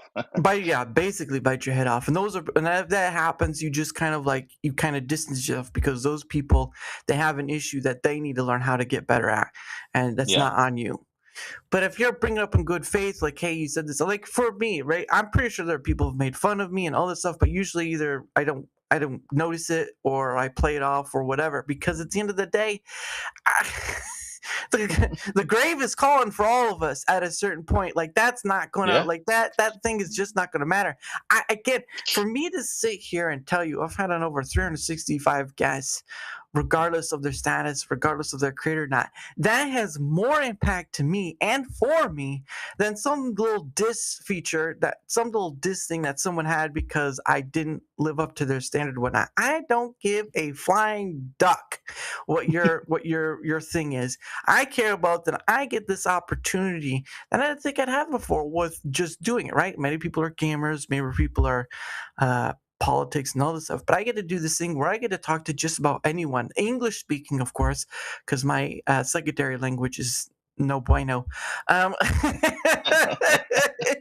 but I get this huge opportunity of unlimited potential to get the chance, for like yourself, to people all over whatever state you're in, whatever country. I've talked to people from Australia, Norway, Sweden. I've talked to people from South Africa, the Netherlands, all this. I've mhm. talked to people all over. Do you not realize how impactful that is? Well, it's really, I mean, not trying to bring religions, just for lack of a better phrase. It's a Mm. blessing in that we are able to talk to people all over the world. Oh yeah, yeah. I mean, you think back to just 60 years ago, Mm. and sure, you may have been able to call someone, but you're going to spend $200 to make a call to Australia. Oh man, talk about expensive. Right. You know, I mean, and now here we are, we can hop on Rumble Studio or StreamYards or whatever Mm. and talk to people all over the world, Yeah. you know? And I love it because I love learning about other cultures. Not because I Mm. want to take their culture from them or anything. I am American. I love my culture, but I am Mm. fascinated by how other cultures, how people live in other cultures. And I Mm. think you can love who you are and who what your culture is while also enjoying and respecting other cultures. Mm. Yeah. And it's in that factor, right? Because I've had people on from the UK too, and it's sort of like, what is a day in the life living where you're at? Because again, there's that huge separation of water. Mhm. They use metrics and all this stuff and Celsius and whatnot, and they get hot over where they're at, even though their homes were made to keep inside the heat. But again, getting to learn that kind of stuff, right? Like their homes are built to keep in heat more, unlike our homes which do sort of like a two-way thing right there, allowed to allow that heat out and keep heat in during the winter time, right? For the seasonal thing. Mhm. But for the UK, it's more of like keep heat in during the winter. But with how hot it's been, right? It's a different scenario, and they can't have ACs, or it's not that they can't have ACs. It's that it's expensive to have one, and that the electrical system it wasn't built to handle that. And so you have this sort of learning process. Like, what is the life and like of being in the UK? Because unfortunately, I don't have a passport and I don't have the money to go across. So it's I sort hear of you. like this is a lot more freer than what it would cost me to go over there, which is like, yeah, which is like what, like it's got to be like 6 to 7 hours, 5 to 6 hours in a plane just go from the U.S. to over. Like it is crazy, but not saying I wouldn't do it. It's just time and finances don't Right. agree with me. But to be able to do that or talk to people like Anjanette, right? Like had Hmm. Anjanette on a few times, and she lives in, South Africa. And there was first time I had her on, it was cold when she came on. It was like cold where she was at. Um, and it was just a weird thing because I thought it'd be pretty warm because it's in Africa. Right. You'd think it'd be warmer, but where she's at, it can be pretty cold because it is kind of Well, in that regard. she is Africa, but I think her climate is more closer to that of where I am in Virginia. Mm. It's temperate, Mm. Temperate, so yeah. yeah, because South Africa, like you got to think. So below the equator, their world is literally the opposite of ours. You go Mm. north, it gets hotter. You go south, it gets colder. Yeah. Yeah, So same. Yeah, it is that opposite. And or you get like another one is like getting to talk to people from Australia, and like can. It's a funny thing. You could pull up like Google Earth map, and you can look at Australia, and it's like 98%, like was it like 97% desert, and then you've got hmm the cities around in the water. It's like, wow. now the strangest thing I saw. I mean, we can get into this, but all the weird weather we've been having lately, and it uh, was either last year or the year before. And Sydney, Australia is tropical. It's tropical weather, and yeah. they had a blizzard either last year or the year before. And I was like, "What in the world?" We here in America, we just had a summer blizzard. It was last month, I think. It was more west. I think it was like in Wisconsin or something. And Mm, then around the same time, Idaho had a hailstorm. mm.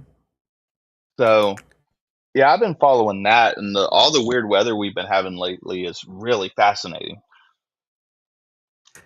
Well, yeah, and I think part of it too is just like the thing people keep on like climate change. Well, I mean, if you've been around as long as the Earth has, you're going to be changing on a very slow pace. Like, it's not like there hasn't been weird weather before in like Right. Texas, right? Remember a few years ago, Texas went through that freeze and pretty much Oh yeah. Yeah. shut it down like crazy. And I Yep. think now they have some of those things that we have, like snow plows and all this stuff, because like because if you do like a inch of snow, shut down, just Yeah. shut it all down.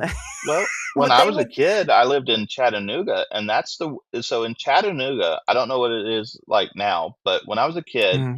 it would snow once every 5 years. And that one time it would snow, everything's closed. Roads are closed, businesses are closed. Like it wasn't just kids that got a snow day, the entire city got a snow day. Yeah. that that is crazy. That is insane. But I did find. Hold on, I did find what you're talking about. So here's this. This is the Yeah. gosh. I gotta have to. Let's see. So this is a blizzard. So this is posted July 2nd, but this is in June. Blizzard finally dumps snow after Australia's warmest June in decades. Yeah. So this is about It was 12, wild. 12 seconds.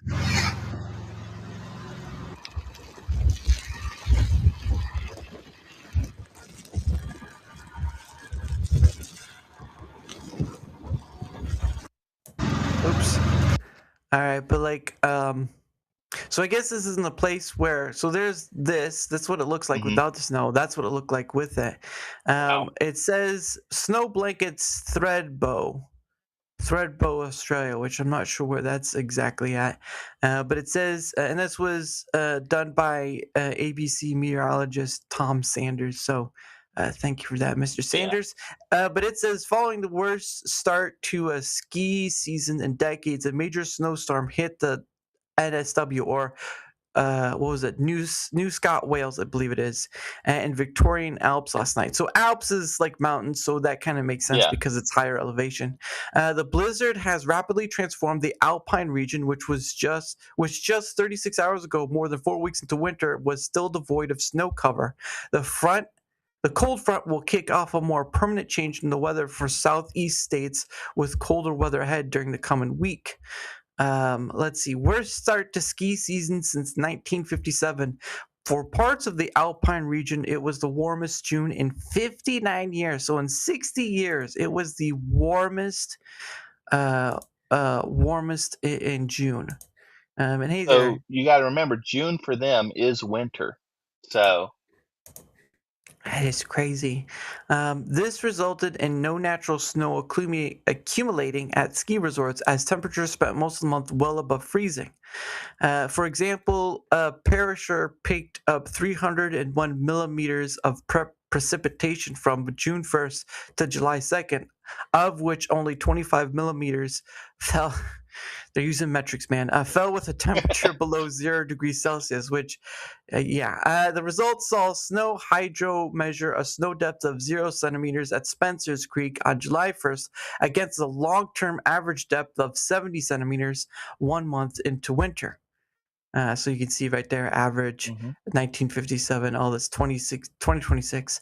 The last time there was next to no snow by July 1st was 2015. However, colder nights in June of that year allowed for snowmaking.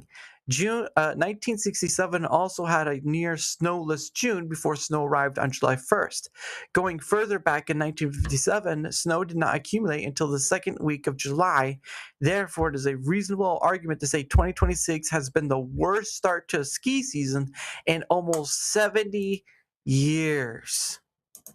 70 years. so like we're so like outside of that, we're having more weird weather where we've got two hurricanes getting ready to hit the US. Now they may turn away. It's Sure. still early, Yeah, but it's still there's early. one on the West Coast and one on the East Coast. Mm-hmm. And if they hit land, it's looking like they're going to hit basically opposite sides of the same area. So it's looking like they're going to hit Mexico, and Mexico's going to get it from both ends. So, um, Mexico, they probably would enjoy that too. But but like, so we're having more weird weather in the world. It was, I think it was last month. So when Europe was going through that heat wave, oh yeah. there was a thunderstorm in Germany, Uh, but what people don't realize, it was one thunderstorm across Europe. So uh, from France to Germany, it was one storm. oh wow, Germany though was experiencing hurricane force winds, interesting, while France was experiencing excessive lightning. interesting. And when I say excessive lightning, I mean it's like doomsday stuff looking stuff. It was crazy. Yeah, I mean, but yeah, and it's one of those things where I mean, to us in the United States, like you remember when the heat wave was happening, and when they translated from Celsius to Fahrenheit what that temperature was in the UK, people it was like 78, and people in the Right, US were like, "Oh man, I could handle that on a good day," and but what they didn't understand was that the humidity that the English had yeah, never experienced that type of humidity, and again, their homes are not built to expel heat, they're built to contain it because of the right, winters. And that's a thing where, like, if a country hasn't, or a country or a city or whatever hasn't experienced weather like that before, it's going to feel like a weird, terrifying experience. But I think people still have to remember is that this globe has been around a lot longer than recorded weather history. And right. so the time before even we started recording weather, you could have had the same sort of similar things and all over the place, but we don't have that. We don't have that information. And I so right like now, to sorry, I no, was no, just go saying, ahead. I like to tell people what we think is normal weather is Yeah. actually the irregular weather. Mhm. The Earth, if you look at what scientists have of like soil samples and stuff like that, Yeah. Earth has more history of what we call extreme weather than it does calm weather. Mhm. So what the weather that we're used to that we think is normal is actually not normal. Mhm. So all this strange weather that keeps ticking up is actually Earth's ecosystem kicking back to what it normally does. Mhm. So And again, you have like stuff like this with snow and all that. Like that's crazy. A lot of the snow. And okay, here we go. So this is where it's at. mhm, So there's Melbourne and there's Sydney. So right, right in here is where we're and these are the alpine, so they're higher elevation, so they would have the snow more so than like the desert. Now if it was Right. snowing in the desert, I'd be like, oh, that's gonna be interesting. But because this is the alpine region, it's sort of like, okay, it's a given, right? Like Right. if it started snowing in, say, like Death Valley, that's when I'd start having questions because I'm like, that's a first. Well, okay, a perfect example is where I work. So I work at a mountain resort. Hmm. Now, I live in the southern part of Virginia, but where Hmm. I work is 3,000 feet in elevation versus Wow. where I live. Hmm. There have been plenty of winters where we will get covered in snow at the top, Hmm. nothing here at the bottom. Hmm. It's the difference in elevation. It is really a completely different ecosystem at the top of the mountain versus the bottom. Um, there have been several winters where it's snowing at the top and raining at the bottom. Hmm. One of the worst ice storms that I had ever seen in this area, I was stuck up at the top of the mountain for a week. Nothing, no accumulation or anything here at the bottom. Wow. But then in the summer, so a lot of the customers they come up there and they're like, "Oh, it's so hot," and you have to choose your words carefully because it's actually not hot. It's Mhm. extremely humid. Ah, yep. And a lot of times people confuse humidity with heat. Mhm. And so it does get extremely humid up there.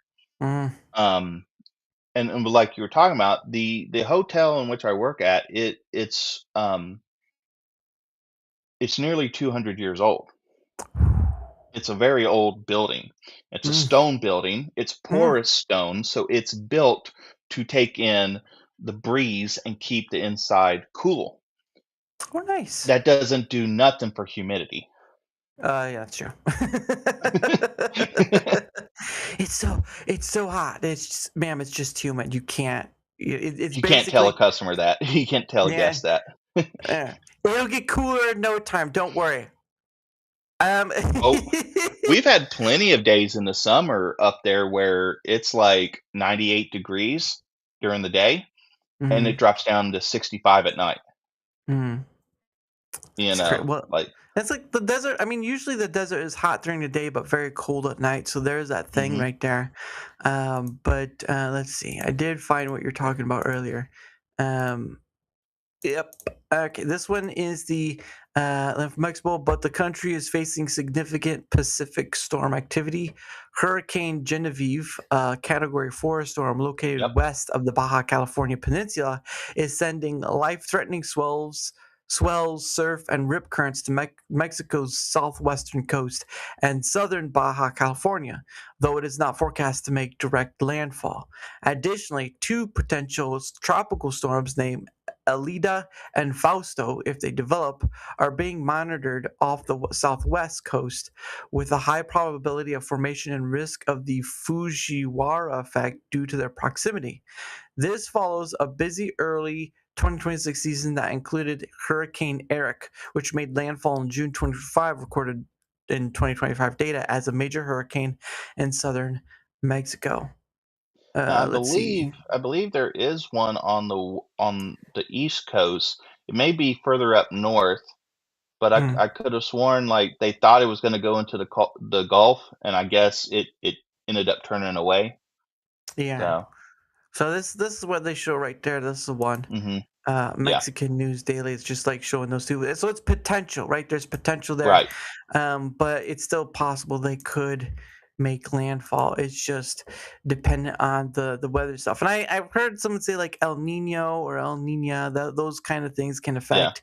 But at the end of the day, I mean, if you're gonna get hit on both sides from like hurricane like weather, you better hope and pray you miss. But sometimes you have to take it both ways. That's just that's the Well, we unfortunate. are in a super El Nina right now, Mm, yeah, which I just watched a video the other day on it, and apparently what an El Nina or El Nino is when warm seawater is pushed to the top of the yeah. ocean from Hmm. currents, Hmm. and with the thing I watched the other day, they said that what meteorologists are scared about is that increased number of, or the increased amount of warm seawater at the top. Well, Mhm. warm seawater is what fuels hurricanes. Yeah. So if you got a hurricane that's over top of superheated seawater, Mhm. that typically means the hurricane is going to be stronger. Now, Mhm. what I'm seeing that is unusual is everyone says that typically during an El Nino or El Nina, there is Mhm. less activity, but the activity that there is stronger than normal. But at the same Mhm. time, right now, what we're seeing is we're in an El Nina and we're having record amount of activity. That's a Mhm. double whammy because that means because of the superheated seawater, the storms are already going to be stronger, but we're also seeing more than usual, and that's not the norm. Mhm. Mhm. So Right. it, But that's okay. Sorry. I was just to say that the reason why they're spreading all like doom and gloom, which I don't think is necessarily a good thing that they're doing that, Mhm. but it makes sense why they're doing it because it means the probability of catastrophe is higher. Right. Well, and that's where they have those systems in place for like if a hurricane gets close and people can prepare and all. Like, I mean, human beings have had enough time to like better prepare for Hmm. things like this, like hurricanes and whatnot, tornadoes and whatnot. Like, it's always an interesting thing. People still rebuild their homes back in Tornado Alley because it's called Tornado Alley for a reason. Um, Yeah, so you're kind of like, did you not understand the nickname behind the area first? And like, don't get me wrong, like people build their homes, the devastation happens, and it's sad, yeah. right? It's truly sad.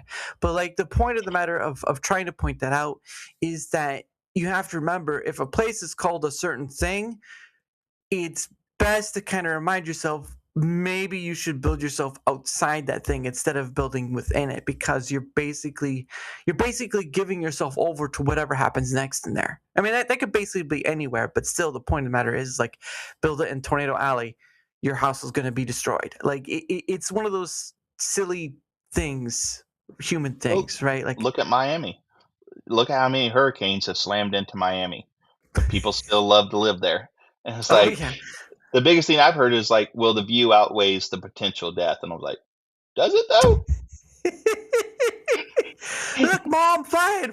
Ah! Oh my gosh. Well, and you got ones that have been pretty bad. Like I think what was it, like Hurricane Andrew was a big one.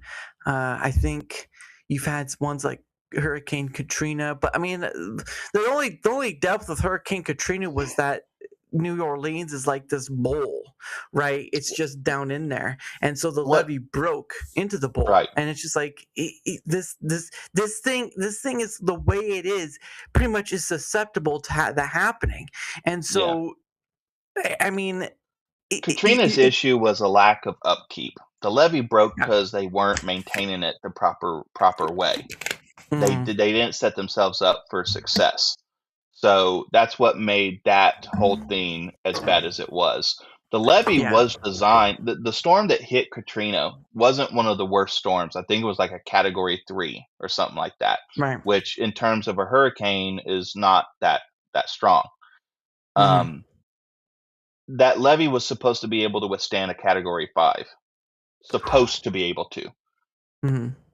So, yeah, and so all that flooding and everything, like you said, that was because the levee broke, and if it had been maintained properly, that we wouldn't have had that catastrophe. So, Yeah, and I think that's part of the problem right there is being you can't always be prepared for every emergency, but you can at right. least be prepared for those ends of things. Like again, the upkeep and all that stuff, or like you see these other storms coming through, and it's like we have a slow progression of when this stuff happens. It's just, do we pick up on bettering our ability to not, I don't want to say defend, but like how we build things, how we do things, Japan is pretty well known for earthquakes, and so they've built their system to like detect earthquakes. Like they had one not too long ago.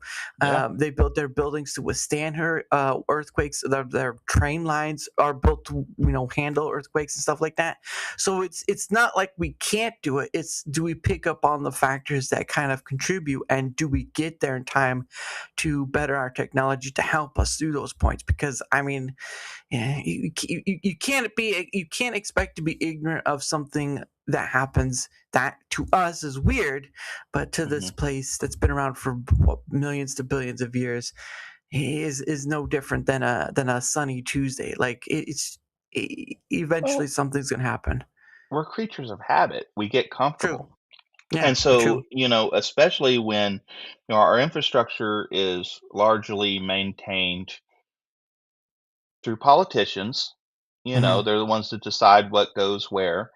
Hmm. And if they, I can't really say it's the wrong mindset. I mean, it is because of the outcome of the mindset, but their thought process is financial management. And it's like, well, this is more precedent, or this is more immediate needs it right now. And so Hmm. one of the first things they take away from is emergency funds. Hmm. When in reality that should be one of the last things you touch is an emergency fund, Hmm. you know? Yeah. And they'll get comfortable and they're like, well, this catastrophe hasn't happened in so many years, so we're fine. It's not going to happen anytime soon. And then what happens? It happens. Yeah. I know that was a redundant statement, but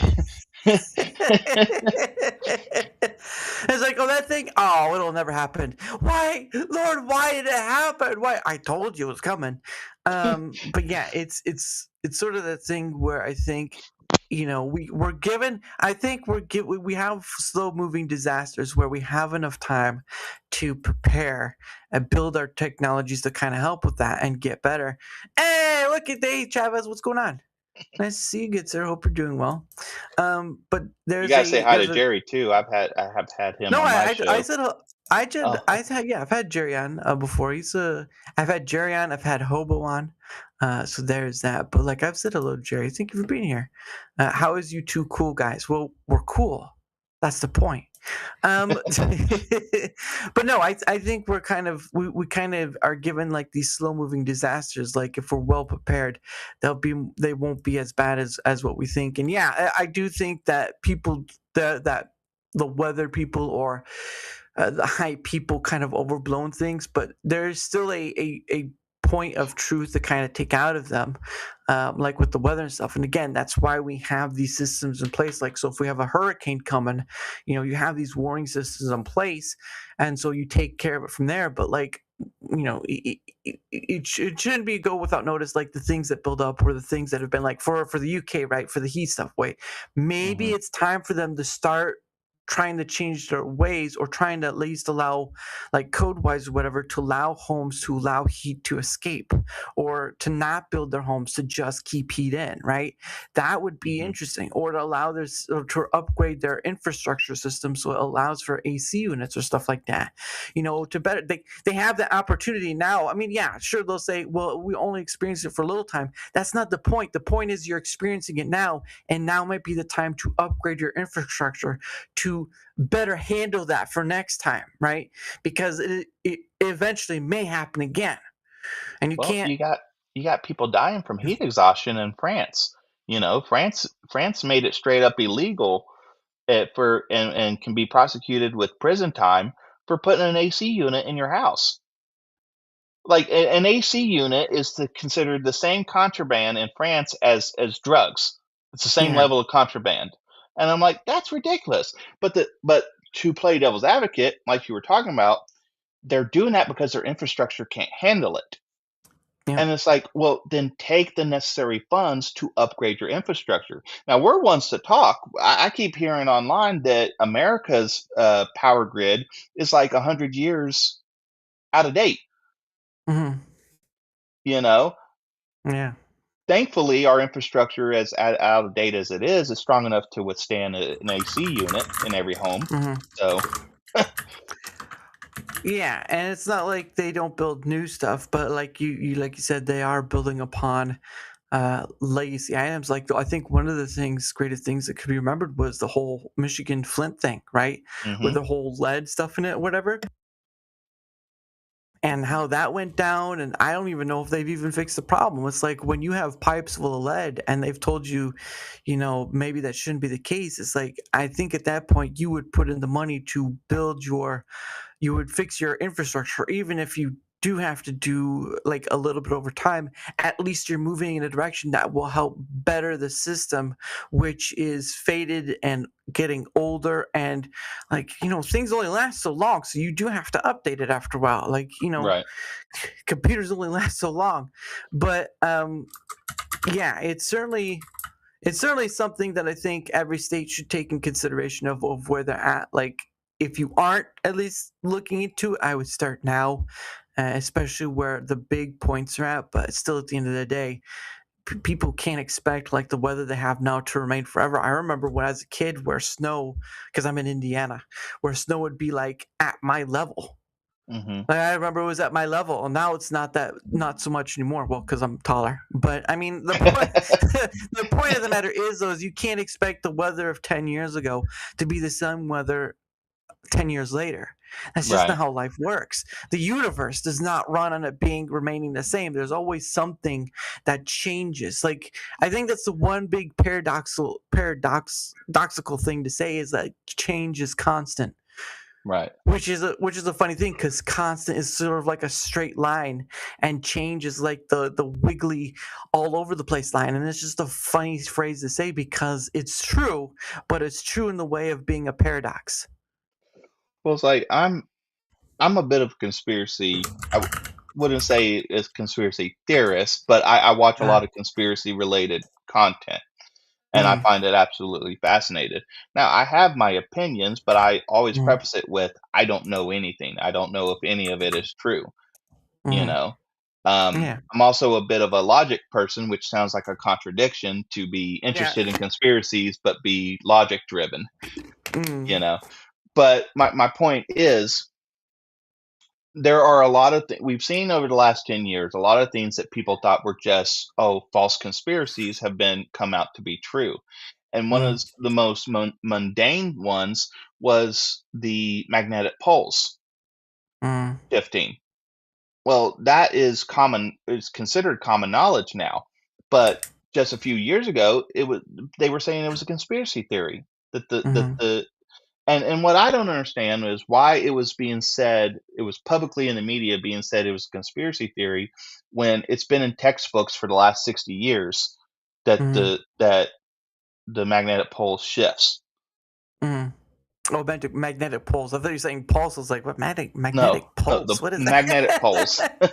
Yeah, yeah. It's just like you can't expect, planets in the solar system. They don't stay the same. Nothing truly stays the same. Although there is a slowness to it. I will agree. Mhm. There's a slowness to it. So anything experienced is more of on a slow basis, but it's still going to happen to some degree. Well, So it's not as slow as you think. I mean, it's not that you're wrong. You are right, but it goes through periods of slowness and then a snap of quickness where things will drastically change. And then you'll have a yeah, period of slowness and then they'll drastically change. like a rubber band. Whoosh. Right. Just slowly pulling and then bam. Kind of, it's almost like Indiana Jones whip right there. Whoosh. And just Yeah. why'd you do that? Oh, I was just I didn't see you there. I was just testing it out. Oh, I'm sorry. Were you standing in my way? Pff, you were standing in my way. That's your fault. Oh man, but yeah, it's certainly, I think, when people can at least be open to the idea of things. And again, it's sort of like when the whole COVID thing happened. Like, people were asking for things to go back to normal, but like, what is normal? Yeah. Right? Like, once the whole thing happened, you have this stuff of like, it's the government's fault, it's this fault, that's fault, and whatever, and that's fine. But like, you can't say we want things to go back to normal, when I don't think people majorly know what normal means. I see it as like a containment Yeah. of status quo. That's what I feel like normal means, is a containment of status quo that's been going on for a while. Like, oh, this has been the status quo forever, so we just contain it because people like to have that sort of consistency. But people don't understand this too, is that your world is not based upon consistency. It's based Right. upon almost, I would say, consistent randomness, Well, it's which like I is was just gonna say, you brought a good point. Status quo constantly changes, mm, you know? And, if you know anything about, generations and everything, yeah. we've got right now, we've got about 6 generations in existence right now. Each generation has a different culture, Hmm. Yeah. you know? Um, I think the oldest individuals are boomers, the Hmm. ones that were born right after World War II, Yep. and that generation is the generation that's currently dying off. We Hmm. also got a population crisis in the world. Now, it's not a Hmm. uniform crisis. We've got a crisis where some countries are overpopulated and some countries are underpopulated, Hmm. and that's causing an imbalance around the world. Hmm. And in America, we're experiencing an underpopulation issue. In Hmm. our country specifically, we have it where each generation is consistently smaller than the generation before it. Hmm. And where we are an economic based society, that's Hmm. detrimental to the society, because if Hmm. there's not enough workers, you can't keep it going.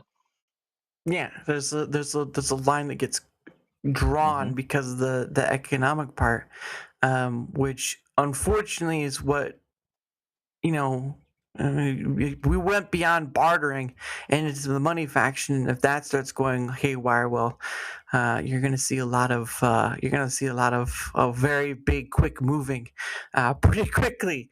Hmm. But it is, of course, it is a little past the top of the hour, and so what we're gonna do is we're gonna do what we did before the last one, but we're gonna start winding ourselves down because unfortunately I do have to get up tomorrow for work, or I get to get up tomorrow for work, and I do have to set up for tomorrow's stream. So we're gonna start waltzing our way out. I don't know how good of a dancer you are, but I do try to dance with two left feet, and it's sometimes it's pretty, sometimes it's not.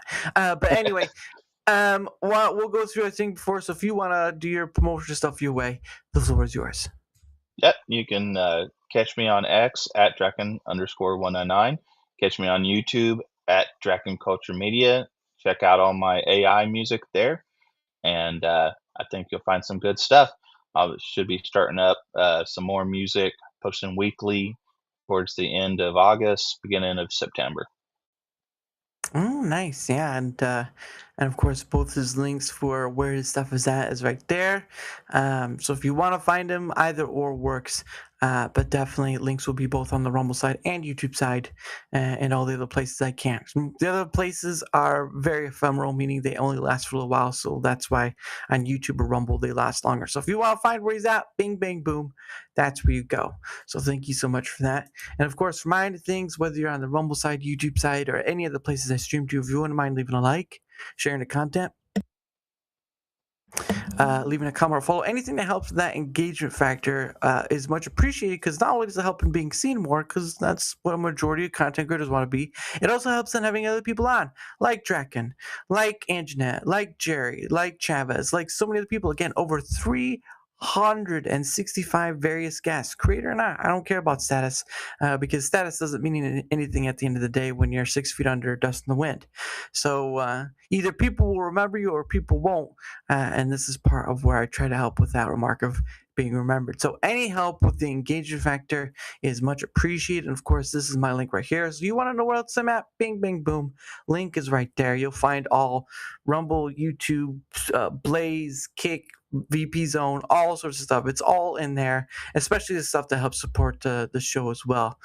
You can find it all in there. And a big shout out to Tomby for making streamers free to use for anyone on any platform at any time. There are now, he has started to put paid tiers, but that's mostly help support what he's doing, because he's doing a lot of different things within streamers, and he just released Dojo, which is supposedly a Discord killer. So for those who don't like how Discord is going, you could look up in streamers for Dojo. You can download it now, I believe, and you can start making your own Discord type place. So if you want that, all that stuff is in there at streamers.com. But for my stuff, link right there. All my places are in that. And of course, I do promote a few things. Quickly getting through them. I am promoting Proton VPN. I promote Proton its many facets. I am part of the partner program, but I do it for the sake of everyone else's benefit, not my own, because I use Proton. I pay for Proton, but I've used their services and I have not had an issue with them at any point. So again, link right there. Give the Proton VPN a look over. I am actually using Proton VPN right now while streaming this stream, and I've done it for many other ones as well. So if you want to give a gander, see what it's all about, links right there. Make a free account, do a paid account. Don't care. I just want to put it in your hands to benefit you, and that's the point I'm trying to get across. So thank you so much for that. And of course, the last thing, of course, is Biltong USA. Link right there to the website. They sell drinks, sweets from the UK, all sorts of stuff, even toiletries on the website. And of course, you can use code DAR to save yourself some 10% off, because at the end of the day, it is a family. It's American. It's a family. What's the best way? It's American family-made business. Let me just come up with a sentence to say it. And then 20 minutes later, I do. But it's an American family-made business. It's very small, but at the end of the day, they're pretty good people. I've actually had on Anton. He's the owner. Great dude. Actually from South Africa. Met his wife here in the United States and is here legally. So there you go. But anyway, Biltong USA and code DAR to save yourself 10%. So thank you very much for that. Of course, tomorrow at... dropping my calendar. Forgot to put it there. But tomorrow at 7 p.m. Eastern, I will have on the Tooth Entertainment, or Tooth Man as I call him. I've had him on a few times before. Great dude. He actually, so for those who don't know, he was actually in the movie Machete. So if you ever want to meet a celebrity, he's a, well, I don't know about that, but I mean, he wasn't. He actually got. I believe he said he got punched by Danny Trejo. So Oh, so if you want to see like whoever Danny Trejo hits, he was one of them. I was gonna say, did he make him mad, or did he was it part of the scene? I don't know. I just remember him saying he was somebody who was getting hit by Danny Trejo's character Machete. So he's a pretty great dude. He actually is starting his own business. So that's pretty interesting. But again, he is a little bit of a celebrity. So there you go for that. But he'll be on tomorrow at 7 p.m. Eastern. So looking forward to seeing you all there. And of course, last thing I do with my guests before we ride gracefully off in that sunset or sunrise, depending on where you're at, is of course questions from hat. So I buy a hat from Rumble and I put questions inside. So what happens is that you, my guests, get 2 freebie questions. And so what that means is that obviously, of course, I am on YouTube, but I'm not monetized, unfortunately. So there's that. Sorry, guys, but that's the way it is. However, I am on Rumble. I am monetized. It doesn't matter what amount you give. Rumble Rant, give a Rumble Rant, you can get another question out of the hat. Now, I have said before, if someone were to give a straight 500, like $500, all the questions in the hat would be asked to my guests. That is 40 plus questions in a hat. So it's worth its 500, but only if it's a straight 500. Meaning you can't do a community collection. You can't, like in the chat, you can't do a chat community collection. It has to be a straight 500. So do it on the back end, and they can send it through in just one go. But there's no like, hey everyone, let's gather together. No, that's not gonna work. Some of you are sneaky, so I'm watching you. But anyway, coming for the first question. Are you ready, good sir? Oh yeah. All right. My eyes are closed. My hands are digging into the hat. Let's see. I want to trying to feel with your hands and trying to get a good one is 2 very different things, and it doesn't always work out well. All right, here's question number 1 right here. Let's see what it says. Oh, here we go. What is your least favorite word to say? I know it's a meme, but it does make me cringe. Moist. I hear it. I'm like, that don't sound right. I baked that cake. It's pretty moist. What? What the fuck is wrong with you, man? Yeah. I'm just like, find a different word. It's very spongy. It's very spongy. I don't know if that's gonna still work or not. What's the word you dislike? Dislike. All right, question number 2, and this is the last one, unless someone gives a rumble rant. Let's see. The question is, what is the weirdest superstition you've ever heard? Oh, that I've ever heard. Mm-hmm. Probably throwing salt over the shoulder. I never understood that one. Oh yeah, I've heard that one too. Where you're like take a pinch of salt and you just over. I think Yeah. it was like something about the devil or something like that. If you throw it over, the devil gets blinded or something like that. I just be Yeah. like, I throw it over my shoulder and I blinded grandma because it's like dang it, the devil was right behind me. It was in grandma's clothing. I didn't. Well, there's a reason he went down to Georgia. And came back as an old lady.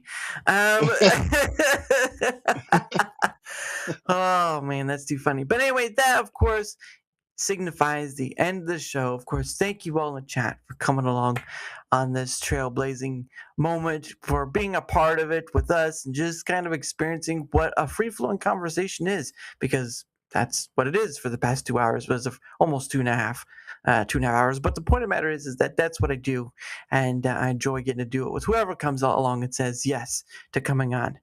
No bad actors, though. I don't do bad actors, and I'm not talking like bad actors in Hollywood. No, not those kind of. That'd be interesting, but not those kind of bad actors. Right. So I was in this movie, right? And it was awesome. What was the movie called? Sharknado. No. I can't No. say nothing. I like bad movies. I tend to No, like bad movies. no, goodness. Now we got a Listen, bad actor my here in the chat. favorite movie that I thought it was. I love Click. Yeah. I've heard people trash that movie, and I'm like, I actually felt something where you thought he was gonna die. I teared up. Oh, the Adam Sandler movie. Yeah, no, Yeah. that was a pretty good. It was sort of like there was a lesson in it, right? Like the lesson Right. is like, because he was trying to click forward through life pretty quick. He had the remote to Yeah. get through things fast and all that stuff. And the point of it was like, don't try to fast forward life, because you're gonna miss moments. Like I think the Right. real big one is when he fast forwards so much that he actually. There was because the way, so how it was is that he would fast forward and he would just act like this autopilot sort of thing. Right. And there was that scene where his dad, which was Henry Winkler, which was pretty good, was playing along, and he came to Fonz. visit, and the Fonz certainly didn't have the jacket during that point, but his character came in and he was like visiting his son, and he was in that sort of autopilot state, and it was just a scene. It was just a scene. It's like, and that was the last time his dad was alive, and he fast forwarded through that. He Yep. fast forward through, and it was just like it's that. Again, there was a lesson of don't try to fast forward through life. Try to enjoy every moment, because Yep. it all ends eventually. And so why would you want to fast forward through it? That's Doesn't why make the any end. sense. That's why the end of it was so hard for me, because he saw his son, even though his son didn't have the remote, he saw his son doing the same things that he was doing in autopilot. Yeah. And he was trying to stop his son. He was trying to tell his son to put his family first instead of putting business first. Yeah. Yeah. And then, that was the ending scene where he was trying to, I think he was having a heart attack, and he was trying to. Now there was a funny bit to it, like there was a funny moment to it, Adam Sandler style. But I mean, the point was still made. He's like, don't try to fast forward through life, because right. you only get the moment. Tomorrow's not that guarantee. I'll be honest. One of the hardest times I ever laughed was when he farts in Hasselhoff's face. He pauses and farts in Hasselhoff's face. Oh yeah. And I was like, and he had pauses, like Hasselhoff's like, Did someone just fart here? Like, Stacy, did you just poop in my salad? Oh man, I mean, you get like there are some movies like his 51st Dates that had something to it. Even though there was a Mhm. lot of funny to it, there was something to that. And I think his more serious movie, what was it? Punch? No, was it the Uncut Gems? Was Mhm. one, and then he had Punch Drunk Love. I think was another. Like he can't do very funny movies that are family orientated. I think like 51st Dates was a pretty good family, but there are movies where he does that have a very serious tone. So he has shown there's a flexibility, but like you do have those movies where there is something to go with that. And I think as silly as you want it to be or whatever, Adam Sandler has a pretty good spot to be in because of all the movies he's able to make. I've always liked Adam Sandler. I tend not to like his more serious movies. If it's like seriousness mixed with comedy, I do tend to like it. Mm, Um, I think what turned me off from his serious movies was the movie Funny People, because it I never wasn't saw a that. comedy. It Yeah. was a drama about comedians. I mean, they do kind of try to throw their interpersonal lives into Yeah. that sort of thing, and so they use their lives as the comedic standpoint, um, throwing in there. But I think that's the point of comedians themselves is that their lives eh, just get tossed into it. Mhm. Um, and whether that works or not is one thing, but like I don't know if I'd probably be the one person that Mike Knight is like, is it dead in here or is it just me? People are like, no, can you just get off the stage, please? Dang it. I've learned Uh, that not to try to be funny. I've learned that when I try to be funny, I'm not funny, and if I just be myself, mm. I crack people up. See, that was funny.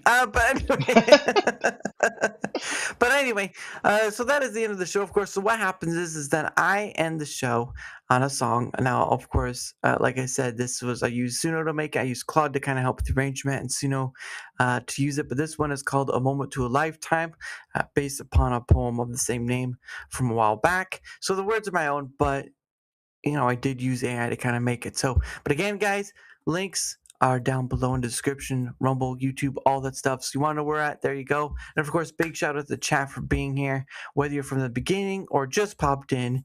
It is always a pleasure to have you guys be along for the ride. And of course, big shout out to Draken, aka Jimmy D, because the ladies just love him for it.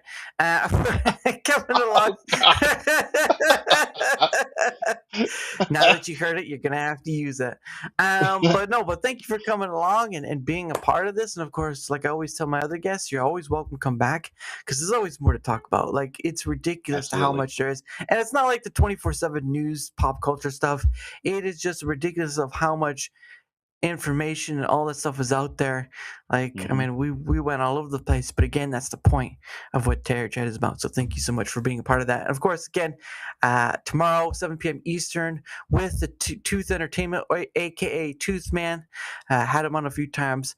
Be great to have him on again. And of course, have a great night, everyone. And I will see you tomorrow, 7 p.m. Eastern. Bye, guys.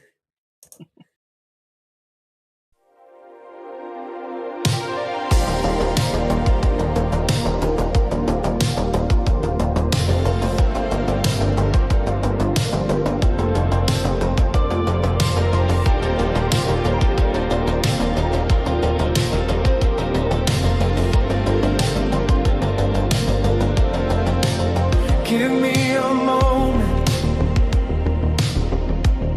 and I will make a lifetime. Give me a lifetime, and I will make something beyond recognition. Beyond recognition is a desire, a flame born of dreams forward. Yet dreams do not push beyond their scope. A recognition held back by reality. But reality's a dreaming way to come true, and be reality. So what do you wish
A lifetime to